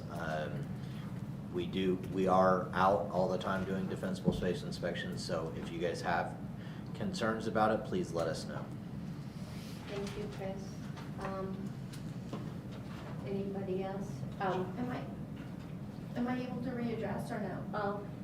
Normally we don't. But if you could make it very brief, because we really want to move on to the next. And I have a quick comment. You have a just to clarify. Well, we have to bring it back to us. Okay. Do I need to write again? Or no, State your name. just once? Okay, Lori Lingenfelter for the record. So, one, I think that this property, we're not looking for it to be a wedding venue. And it's been mentioned quite a few times. We're not looking for, 50 people to be allowed to have a long party or anything. We're not looking for that. We're looking for just the max of 12 people. When we're there, I don't know if it's different for owners or what have you, but we're not looking for this to be considered a wedding venue by any means. And definitely parking, having anyone park in someone else's property, that's not okay. Rudy addressed that with us this morning when we went over to say hi. But definitely those things need to be addressed by submitting it as a violation. But, and definitely, you know, the public comment that was made, that you don't know who you're addressing, when you come to your next door neighbor. Yes, in theory, yes, that makes sense, that you're year-round, but I have year-round neighbors that I live next to that are not approachable. And so I think it's a give or take, and I say that with a grain of salt, because I do agree. When you don't know the person who's renting, you don't know the caliber of the person, I agree with that. Like, you don't know what you're gonna encompass when you approach that door, and whether or not they are intoxicated or not. And so I definitely understand that, but I just want to address that we're not looking for this to be considered a wedding venue by any means. Thank you. Okay, let's take it back to the board. I had just a couple of comments real quick, if I could, Lauren, remain for the record. The 50 people thing, and this is great having other people here that can listen and hear what's going on. That got thrown in the sausage making of this ordinance, and we don't know where it came from. So I want you to know, last meeting that we had, this board recommended for the new ordinance that occupancy is occupancy is occupancy. Therefore, if your occupancy is 12, it is only 12. It cannot be more than that during the day. It cannot be more than that at night. Our thing is, if you really want to see that get through, it's got to go to the planning committee. It also has to go to the board of county commissioners, and a lot of things change. We have great conversations here, and then sometimes things get changed there without the input and the conversation and the thought and the reason, as much as we try to give that to the people who are making the final decision. So if you want those changes to happen, we need you to be there at the Board of County Commissioners when we talk about the ordinance. How do you find out about that? That gets posted. It will get, it'll get posted. You can sign up to be notified. Yeah, you have. You can. On the website, you can put your email address, and then you'll get the agenda beforehand, and you'll also. And you'll get notified. Yep. I'm gonna need Lauren, you said planning, and who else? It goes to planning and then Board of County Commissioners. So, so I just want to clarify that, and unfortunately, these owners are kind of, because that's still in the ordinance, there's nothing we can really do about it right now. They have the allowance to do it, however, they aren't gonna do it, and there aren't gonna be wedding venues there, so nothing is really gonna change from where we were, other than the numbers that we're talking about. So it's not, I know it's scary, but I don't see it happening. And then I guess the other part to this is that vacation rentals by themselves, by their nature, is just a very difficult thing to manage, these people coming in and out and everything else. And so I think people who own VHRs need to keep that in mind and really be on top of it. I live where mine is, and I still have problems with, not noise, but they come to my door because they don't read the instructions as to where they're supposed to be. They're not supposed to come to my door because I don't want them at my door. It just happens, and we have to accept the fact that it happens, and as owners have to take that extra step to try to mitigate the negatives. And then as far as people who are living there and residents, which I am also, we have to realize that if there was someone there living full-time, that noise from that place would happen all the time. Now, granted, vacation renters do tend to be excited to be here and are a lot more boisterous than those of us who live here, because I couldn't be that boisterous all the time. So it's just one of those things of just trying to understand, but as a vacation home owner, it's very difficult to manage those things. So it just takes a lot of energy. Thank you. Thank you, Lauren. Okay, let's get back to item number 3, discussing, Patty? Just to let the public know, I go out and I tour these properties. I'm also a vacation home renter, property owner. This one, going through the streets, even now with no snow, is very tight. That corner is very, very dangerous, and I can see a lot of problems with that.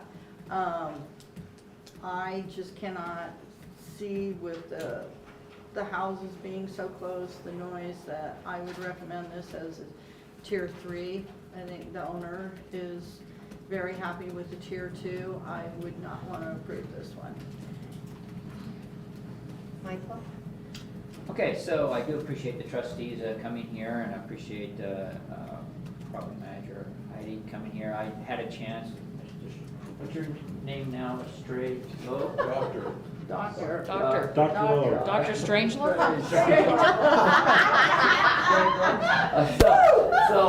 By the way, I am a square foot of Scotland, so I am Lord Buyer.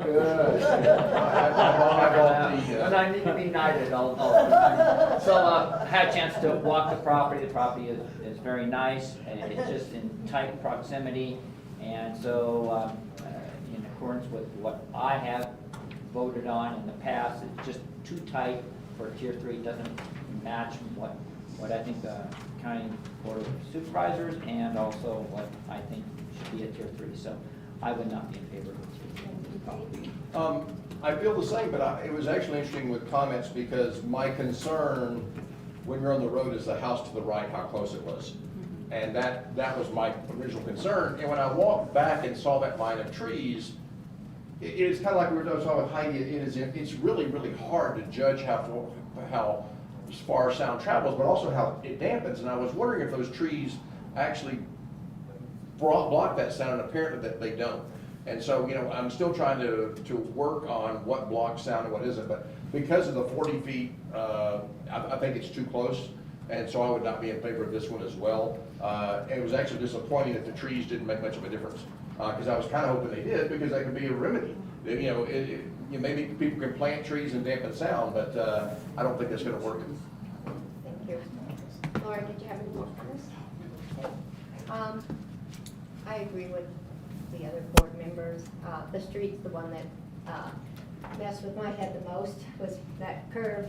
And being a longtime resident of the area, I know those roads really well, but it looks too dangerous for people that don't know the area. The residents know the area, and they know which corners to slow down on. And the proximity to the other homes and the public comment, that's always really important for me when I'm making a decision.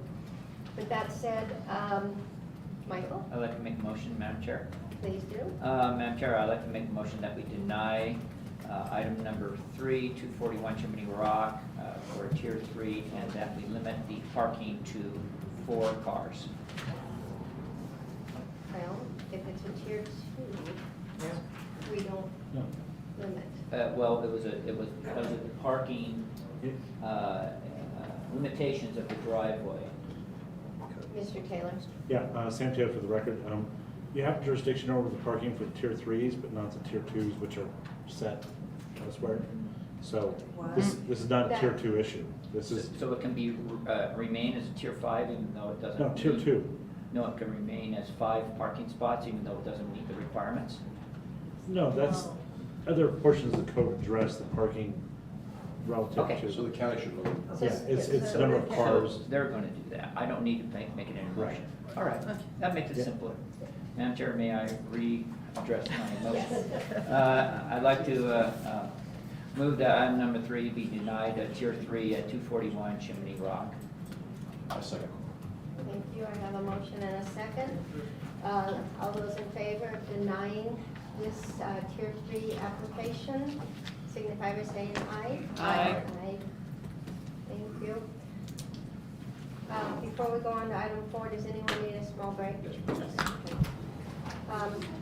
Like 10 minutes? Recess.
Brent, There you go. There you go.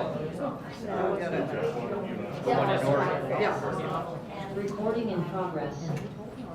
So we closed. Okay, let's let the record show that everybody is, all of the board members are here, and we will resume with agenda item number 4. For possible action, discussion on a special use permit, application to obtain a Tier 3 vacation home rental permit. The subject application is for an 8-bedroom home, 16-person occupancy, located at 719 Lakeview Drive. It says Glenbrook, it's actually Zephyr Cove, Nevada. The owner is Mark Rivet, who currently has a Douglas County issued VHR permit, account number 084000527. The back of his chair is digging into him. He can't, it's broken, and he can't stop it, so. 1-0-312-020. And I'll wait for Sorry about that, Mr. Vicki. Taylor to finish adjusting. My chair was broken. If you could make note of that chair for different, for next meeting, so Right. bigger chairs for some would be better. We'll give it to you next Take it week. to buy a chair.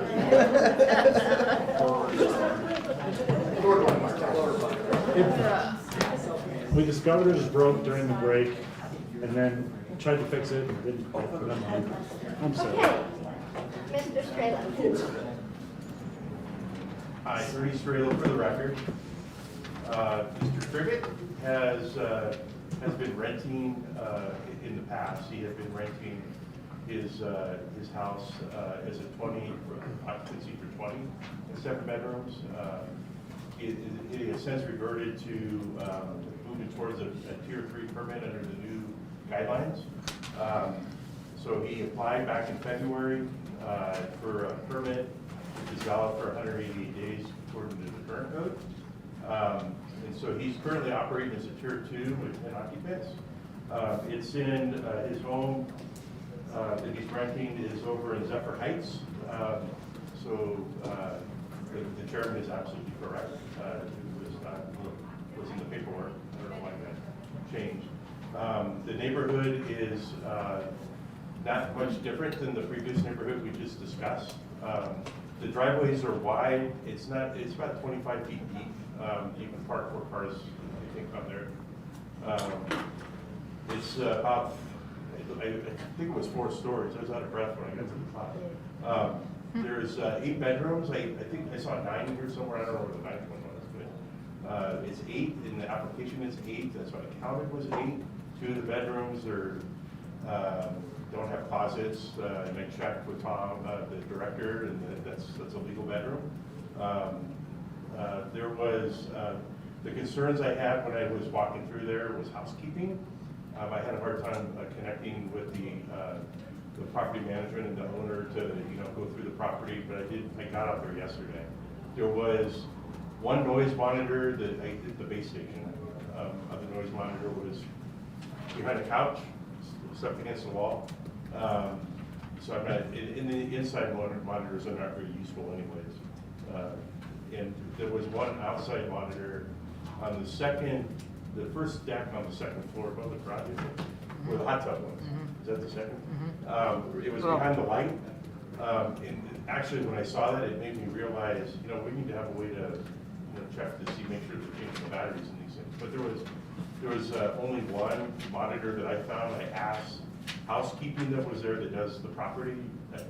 They seem to rent it a lot right now. And there was, they didn't know of any other monitors. So it's definitely in need of a lot of monitors because there's a lot of space in that, a lot of outdoor space in the facility. But the neighborhood, like I said, is not much different than the previous one we just talked about. Is the entry into that area, if you're familiar with that Zephyr Heights area, it's a quick right turn that's like 90 degrees. So so in the wintertime, and that's why I was doing the neighborhood surveys previously. In the snow, you would probably slide off of 50 into it somewhere. But you have to really come to a stop to make that turn on 50, right? Because there's not a turn lane. And then secondly, when you're trying to get out of the neighborhood, to get back onto 50, there's a bend that comes around, and you gotta go, right? And so I was in the county truck, which doesn't have a lot of juice. So I got out there luckily because there was a dump truck coming up, so I knew I could beat him. But it was precarious. My personal experience with it was precarious. And I had been there a couple other times mapping that neighborhood. So that's just my personal experience. I just wanted to share that as part of the permit process. So that's all I have. Just to clarify a few things in the packet, this house is actually in Zephyr Knolls, which is kind of connected to Zephyr Heights, but it's a different entrance. I just happen to be familiar with it because it's across the street from where I live. Not the house, but the neighborhood. The map that is on here shows Lake Village, and it's just the incorrect map. I don't know which page it is, but this is Zephyr Knolls. Zephyr Knolls and Zephyr Heights have the streets like you were describing. They're just interesting. Older neighborhoods. Board, do you have questions for Keith?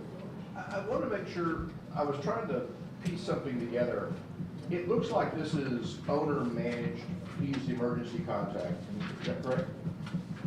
In the address on the title, it gave a El Dorado Hills. Do we have an address for the owner which is local, which would allow him to owner manage? I didn't see one. I didn't either.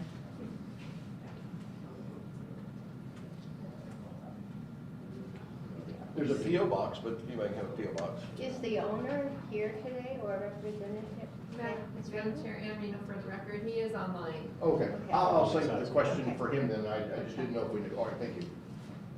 Any other questions for either Mr. Strelo or Mr. Olet? Then let's bring the owner on, because I think a lot of us have a lot of the same questions. Mr. Trevette, I'm going to allow you to speak, and the board will ask questions of you. If you could please state your name in full. Hi, this is Mark Trevette. Hi, Mr. Hi, can you hear Trevette. me? Wait, I can hear you. Can you hear me? Yeah, sorry. Yeah, this is Mark Trevette. Okay, thank you. I'm going to have the board ask you some questions. Sure. Or if you would like to make a statement first, that would be fine also. Questions is fine. Okay, let's start with Keith. Yes, sir. I was wondering where you're a resident. Are you a resident in Douglas County? Yeah, I live at 7530 Keener Court. And that's year round? Yeah. That's my, it doubles as my office too. Okay, thank you. That's my question. Question, Michael? Hi, this is Michael Sloan. How you doing, Mark? Good, how you doing? Good. So, following up on that train of thought, so you're there, are you there all the time when your house is being rented? Because we've been noticing this El Dorado Hills address pop up on the assessor's documents. Yeah, I mean, when I was briefly married with my child lives down there, so I have basically 50-50 custody, so I'm down there on most weekends. Okay, so on that train of thought, if you're there most weekends and your house is rented on the weekends, how are you within 30 minutes, or do you have somebody else locally that you hand off emergency contact to? Yeah, I have a security guy that does security for my properties. And do we have that number, Mr. Strader? No, we don't have that. Okay, so that would be one thing you would need to give the county, the emergency contact with. Now, so I'll let some other board members ask some questions now. Thank you. Patty, do you have anything? I have, Lauren, I know you're looking for one. Yeah. I have a question. Last year your permit was for 7 bedrooms, this year it's for 8 bedrooms. What changed? It was for 7 last year? Yes.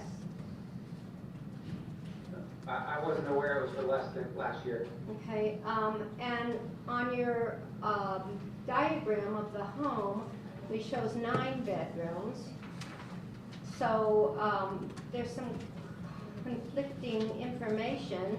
So how many bedrooms are actually in the home? 8. So when you advertise for 8 bedrooms? Correct. Okay. Because I believe if my notes are correct, I showed a VRBO advertisement that showed 9 bedrooms. Am I nutty? Not We asking. used to have it as 9 because there's a large loft, but we don't list it as that anymore. Okay, that answered that question. Anybody else? Patty? No? Lauren? You took mine. You took my question. Sorry, I thought you were looking. Well, I'm just looking for, was the 9 advertisement in the links? I thought Because so. those are current links. I can look it up. I'm trying. This is just not Okay, that be easy. patient with us, just. I have one question while you're looking at Okay. that. On page 89, you have a noise monitor, and unfortunately, our package, you really couldn't blow it up where you could see it.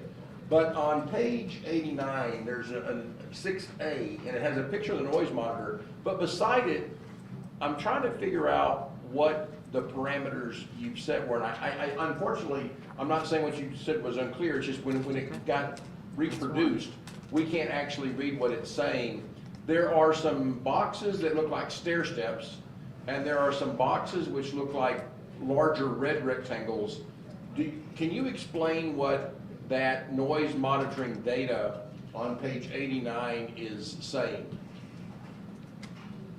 I'm not looking at that. Was there some document I was supposed to be looking at? Oh, I thought you had the package. If you don't have it in front of you, there's no way, you couldn't guess, so I withdraw the question. Okay, other questions? Yes, Michael? this is Michael Swan, Mark. So do you manage other properties in the Tahoe Basin of VHR? Yeah, I have other properties in South Lake Tahoe. Okay. Okay, and so, but since you're living here, you're not in a property management, you're doing it as a homeowner, correct? Yeah, I own the properties in South Lake Tahoe. Okay, okay. How long have you been doing that? About 20 years. 20 years? Okay. Are you a licensed realtor?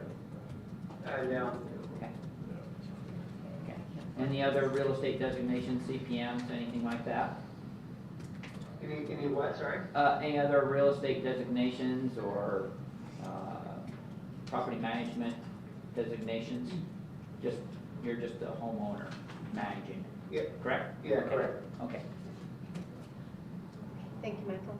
Any other questions for the permit holder? You can take it to the public comment. Okay. Yes? Can I make a public comment on this proposal? Yes, I'm going to open public comment. Thank you, Mr. Trevitt. Thank you.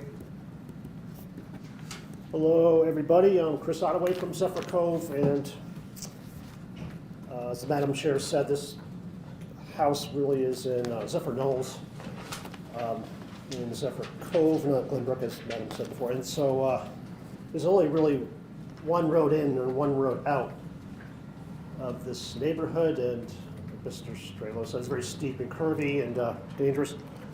So anyways, in regards to this permit for a Tier 3 vacation home rental at 719 Lakeview Drive, I would strongly recommend the board rejects this application for 3 or 4 reasons. First, the noise.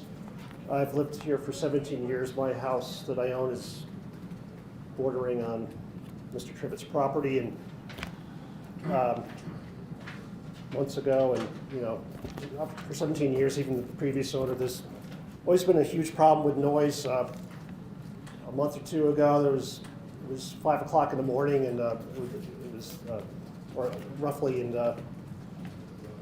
there was so much noise it woke me up, even though my windows were closed. And I generally, what I do is he used to have a security man that I'd text him and communicate by text message, and then he would try to do something about it, and then usually he would respond, and then I called the sheriff a bunch of times over the years, and I don't know if they ever make it. Sometimes, police do a great job up here, but there's only so many police people, and there's sometimes on the busy vacation weekends they get very busy, and I don't know if they come there or not. And so generally I've sort of given up calling up the police, and I try to call the owner or his security man. I'm a little surprised that he says he has a security man now, because a couple months ago I texted him and he said he wasn't doing it anymore, and he gave me a forwarding number for Mr. Trivet. So the past couple times I called Mr. Trivet when there was a lot of noise. And the noise monitors, I'm not denying that that you say that they're there, but I don't know what happens if they're tripped off, because I hear a lot of noise, yelling, screaming, shouting, cheering, loud music at all hours of the night, and then it wakes me up, and then I have to turn on the light, and then I have to call the security man or Trivet or the police or the sheriff, and this has been going on for 17 years even. 30 seconds. And so there's a lot of garbage all over the neighborhood. There's an adjacent Forest Service lot, and I invite you to go there right now after this meeting, the public and the board, and there's just, no one ever picks it up. There's just a lot of garbage, and sometimes he has a big parking lot, but sometimes people do, not every time, not every month, not every, but there's been times when there's been parking on the road, and it's a very narrow road, and it's if someone's parking on the road, it's hard for an emergency vehicle to come in. Thank you. Thank you, Mr. Adams. And I'll take any questions. Any other public comment, Linda? I want you to look fancy for the I know it might. My name is Linda Dangler, and the one thing I have to say about the photographs taken of places, because someone brought up the advertising, is that they say that it's for 8 people, and then they take photographs of 14 beds, okay? So what are they advertising? Because the place across from me that I submitted for code violations to the code violation department with provable photographs, morning, day, and night, they didn't write up one violation on any of it, had 14 people, 14 beds, 3 cars in the street, cars blocking the egress for the driveway. So, when they're falsifying their advertising, which makes people count that and come as 14 people. And I've submitted something to Mr. Strelo asking that we restrict it to, a king bed, a queen bed, whatever it makes to make it really 2, so that they actually do that, because the pictures are pretty, it's misleading.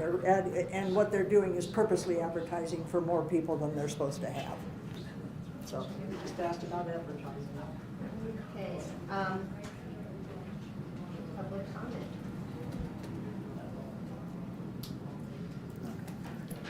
Okay, so she didn't put her name down again.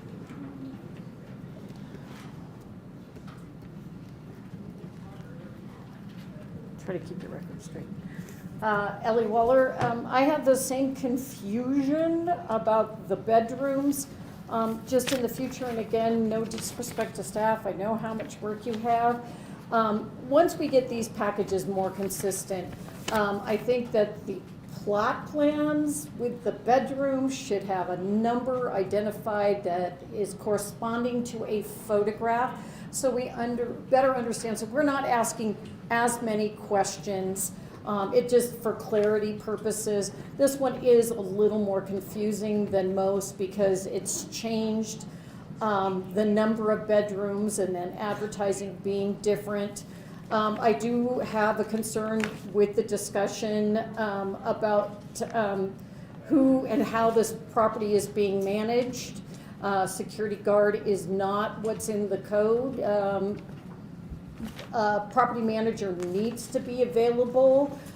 If indeed Mr. Trivet is splitting his time between two locations and one not being 30 minutes away.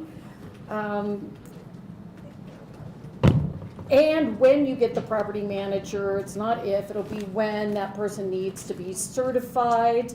I think this is trending toward having to be a tier 2. Again, I'd also like to know where all 38 VHRs are located in the general relationship, because this neighborhood is a unique neighborhood with the different kinds of driveways and issues. The assessor record should be corrected if it is not true as well. And then on page 96, I'm confused about the application date being December 23rd, 2020. Is that supposed to be 21? And then the expiration date would be 2023. Just a little cleanup there. I have another question about the bear box solution. If you're really gonna make this a tier 3 or even a tier 2, is that bear box sufficient? And if not, what is the solution of getting the trash cleaned up? Thank you. Thank you. Any more public comment from here in the room? Okay, Ms. Reno, do you have any public comment online? Thank you, Madam Chair. Ann Reno for the record. Yes, I do. Mrs. Ottaway, if you're, I'm going to allow you to speak, and your 3 minutes will begin when you state your name in full. Go ahead. Hi, my name is Afreen Ottaway, and I live behind the house in question. And I had some comments to make. The first one would be, in general, regarding to the first person who spoke about Zephyr Knolls being the same kind of neighborhood as other neighborhoods.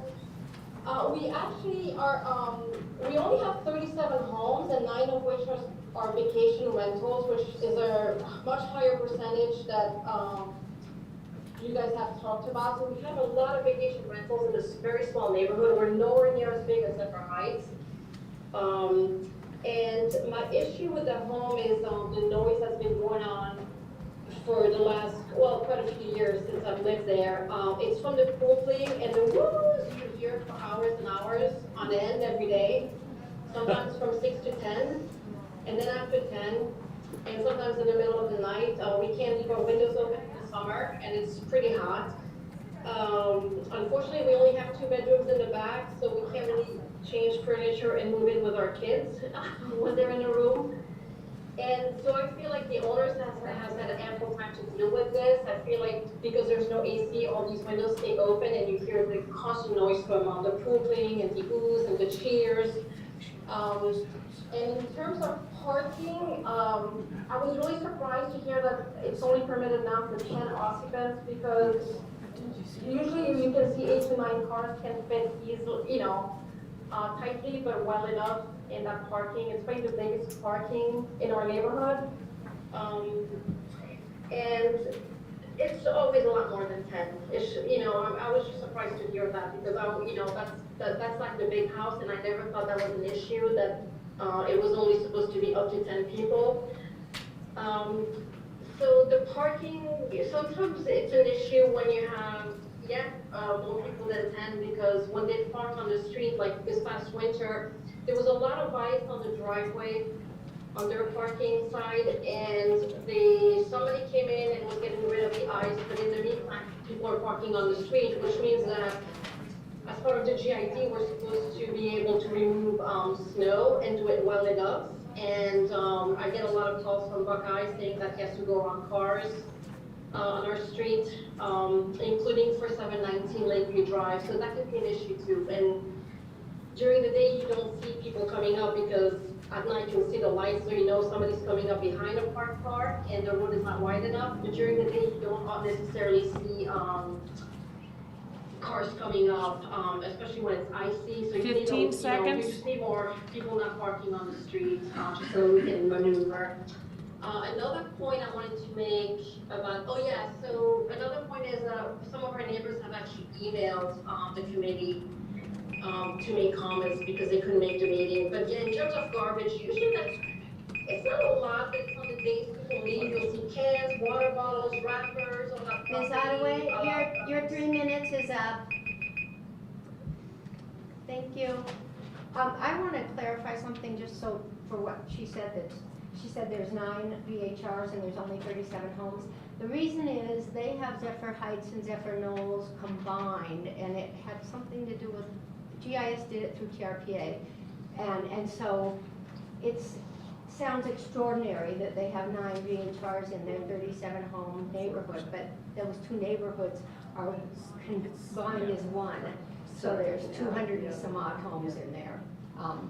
Anyway, any other public, oh, go ahead, or Mr. This is Ernie for the record. I want to clarify that you're correct. In the current mapping, some of the neighborhoods are concatenated into a single neighborhood. And we're working with GIS to unhook that, to fix that. It's part of our density mapping because it creates a situation like you just heard where the density was increased in a certain area where it shouldn't be. So we're working on that. So see Thank you. Is that only 9 homes for that whole area then? Zephyr Heights and I think Ms. Ottaway saying there's 9 vacation rentals in the 37 homes that are in that little Separate neighborhood. homes. Because you can't cross by street. There's no to street get- to go. Right, right. Yeah. It's not a It's- separate neighborhood. Right. You know, there's so many little nuances in up here at Tahoe. Do you have anybody else online that would like to? Thank you, Madam Chair. No, there's no other online. Okay, well then we'll close public comment and take it back to the board on this one. Comments, concerns, Patty? My concern is the whole location. I mean, the streets are really tight, the houses are really close. Just looking at the pictures, it just looks like they're trying to cram as many people as possible in there. And I didn't really care for the comment from Dr. Ernie about where the noise monitors were, you know, hidden behind the couch and everything. I think that just throws up a big red flag, along with the owner trying to manage it himself, and he openly admitted that he's not here on the weekends, and that's when most of the rentals are. Driving up there and coming just, you know, even with no snow, the streets are really tight, and ingress and egress from Highway 50. So I would not recommend this to be a tier 3. Thank you, Patty. Keith? I share Patty's view. You know, and I don't think we've ever defined, the benefit of a professional management company is it's a business. And so businesses don't go on vacation. Everybody else does. You know, and so we're never gonna get this situation where the owner is always in town on weekends until we require professional management for all tier 3s. But the rule right now is, you know, local. But again, it is somewhat, again, because they're splitting time on the main days it's rented. That's all beside the point. When I looked at the house, it was the same thing Patty mentioned. The roads are incredibly tight, but the house layout is absolutely understandable for you to live there because all of the balconies face the lake. I'm sure there's beautiful views on those. It's an absolutely understandable layout. But when you then have parties, you are focusing that noise to your neighbors, not backwards to the mountain. And I understand why it's the case, but to me, it is close to several neighbors. Even the one across the street is relatively close. There's 4 within 100 feet. One is within 32.9 feet. And to me, this is just not a tier 3 property. I didn't want to point out though just the management and really just to say that, you know, because I asked the question, that was not even though I have a belief, I think we ought to enforce the code as it now stands, while it stands. But to me, the reason for my suggestion of denial is the layout and the streets. Mr. Taylor? Yeah, Madam Chair, I'd just like to clarify one thing for the record, Sam Taylor for the record, and that is, to the extent that the board members determine that the property is not in fact being managed by someone who resides in Douglas County, in other words, and available on the dates and times when they need to be there managing, I think that is something fair that the board could do and interpret, basically decide for themselves that, that the management is not local if they're somewhere else when the property is in need of being managed. Thank you for that, Mr. Taylor Esquire. Thank you for that clarification, because I want to make sure, I try to exclude things that, I may have a different opinion than the code currently stands, and I try to set that aside, and I had set that aside saying, he is a resident, if you're here more than 180 days, you're a resident, so thank you for that, because I would add that to my list of considerations then, but any one of those three considerations would be, I would be against this as a tier 3. Thank you. Michael? Yeah, based upon every other board member, I agree with them, and where it really comes down to me is that this is on a steep hillside, and sound just travels back and forth, and even if they're on that front deck looking at the lake, those houses right across the street are going to take the brunt of it.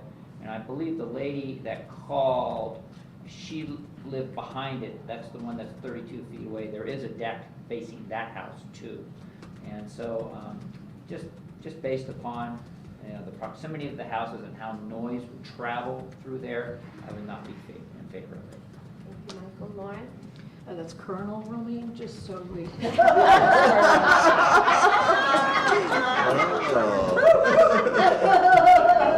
hey, now let's make my face all red. Okay. I could resist, sorry. I don't have anything, thank you.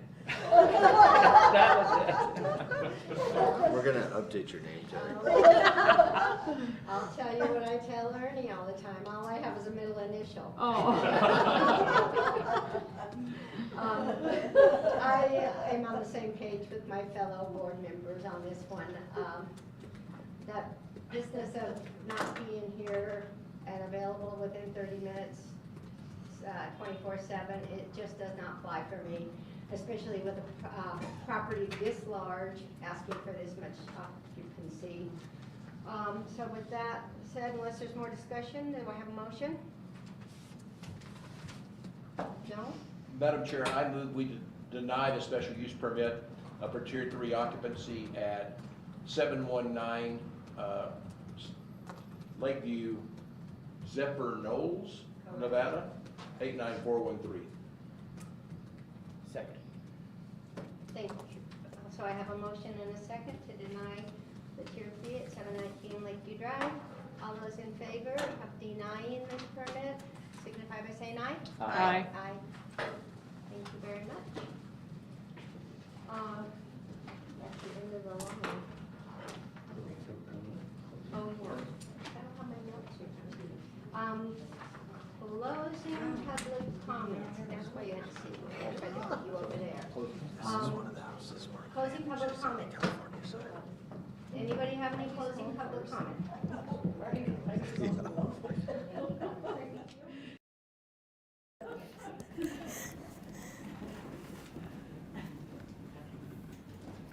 Hi everyone, Heidi Gunter. I've heard comments of people having complaints over the past 2 years, so I want to give some insight on that. The past 2 years were kind of an anomaly for how busy town was. We will never again see that kind of crowds in Lake Tahoe. The past 2 years, the rest of the world was closed down, and everyone flocked to this drive-to destination. We will never be that busy again, thankfully. We are down a lot more this year, and I think we will be every year. So you kind of have to forget about the last 2 years. We'll never have that many complaints again. Look at 2017, 18, and 19 if you're wanting to compare numbers, complaints, things like that. So that's all. Thank you.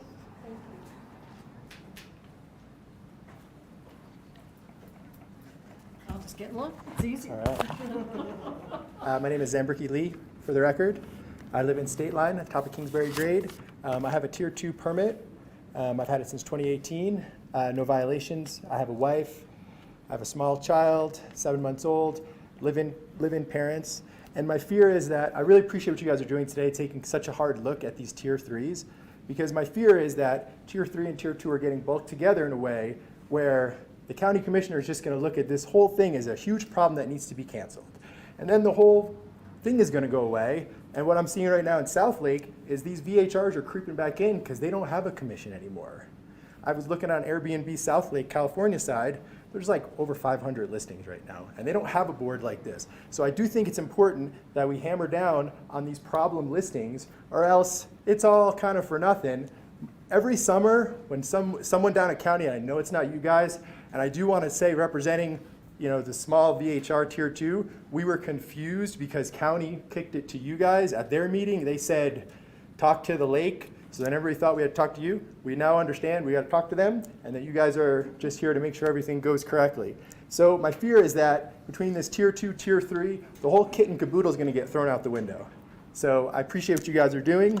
If there's any way that we can protect mom and pop, people like myself who have one VHR, a lot has been dealt with when we switched it from multiple owners can't have many. That kicked out the investor class, right? It's going to take a couple years for those people to sell their properties because their permits got bounced, so they got to sell them. It's going to take a little time to get these investor class people out of here, and I want to make sure that Tier 2 people have a good shot to actually be good community members. I want to meet my neighbors. The wedding venue that's up on the top of the hill, I'm with you, girlfriend. I'm with you. So let's talk about it. But you're bulking me together. My wife is in tears every summer because someone says ban, and then I got a whole family to deal with, and then what are we going to do? Are we going to sell? Are we going to move? Right now up the hill, we got for sale signs up and down. It's already started. So if this keeps going, it's going to be back to the way it was before, and these condos are going to fall apart. At least with the VHRs, people are maintaining the properties, and I do think that's very important. I would ask our heavy complainers, I would like to know how many complaints do we have official on the books, and how much of this is people coming down and talking a lot. So I don't know how many complaints we have. I don't know if that's information we share, but if the people can complain in the correct way to the hotline. Also, all respect to code enforcement. I feel like they're kind of getting dumped on here a little bit. It's not anybody's fault. And I agree with Heidi. I think she's amazing, though I do think you should allow self-managers because I am one. And she's right. This COVID thing, with everyone coming to the lake and having the time of their life, it's winding down. I got here 2018. It's already going back to the way it was. It was a smaller town. I think it will be again. Thank you.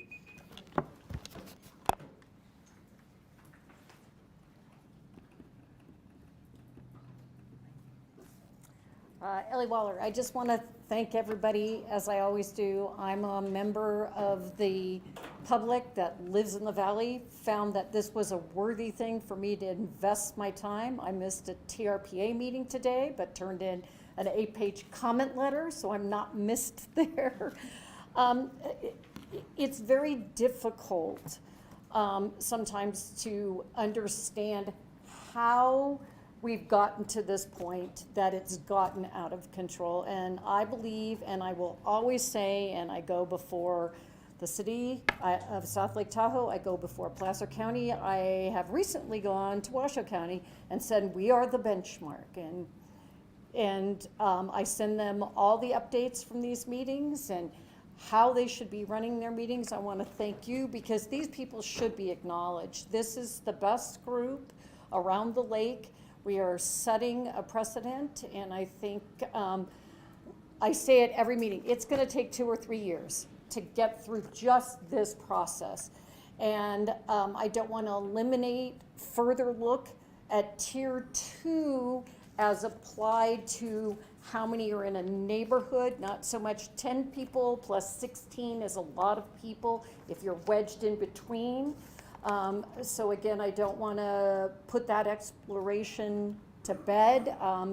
Once you get through bundling several of these changes, I think there's lots more exploration that needs to be done.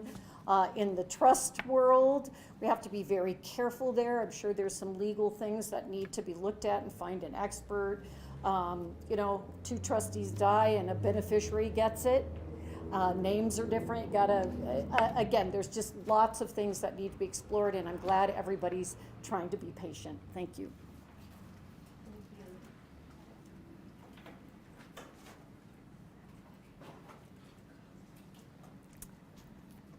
I'm Linda Dangler. I'm the sister with the wedding house issue, okay, you know. So we're going to go to that because in today's supplemental documents, I submitted a document that I have sent to the everybody here asking to revoke the license for 650 Tina Court, which is the wedding house. And I want anybody who happens to be listening to look that up for themselves because it shows what I've proven, and these people will make that decision. But they have been running a commercial business since 2017 off of 650 Tina Court, which is zoned residential-082. And if you look at the residential designations and what is allowed, nothing is allowed that's commercial. So they've been breaking the code since 2017, and code enforcement here has knowingly allowed them to do that. So please look at the document. It explains what I've asked. We'll see what they decide, but they actually have allowed this to happen. And even if it wasn't a VHR since 2017, whenever the codes weren't in about it, it was still a residential 082 in 2017. So from that point on, code enforcement, regular code enforcement, should have been stopping the commercial use in a single family dwelling in my neighborhood. And they haven't done it, and it has to happen. So anybody interested, look at that. You can go to help stop DOUCO-VHRs at yahoo.com, and I will send you information to help with what's going on. The other thing is I'm super happy we're getting TRPA in here because TRPA, according to what I understand and I'm researching, allows 4 events a year. Because we're on this side, it affects the lake, it's allowed 4 events. Nothing here stops with 4 events. I suggest everybody take photos when the events happen and send them to code enforcement because I'm going to find this out when TRPA arrives. The other thing is code enforcement doesn't count people or go to the door because they don't have guns, so they don't enforce that. So believe me, not one of us should be going to one of these doors. Who knows who the heck that person is? Code enforcement won't go to the door. The sheriff will go to the door about noise. But, you know, come on, for our safety, we can't approach these things and try to straighten out the mess they created. So anyway, that's what I have to say, and I just hope that the ultimate decision is that this can't continue on. And it's soon. It's been since 2017. Thank you. Thank you. Any other closing public comment here in the room? Is there any online? Thank you, Madam Chair, and Nina, for the record, no, there is no public comment online. Okay, well then we can adjourn this meeting. Thank you so much. Thank you.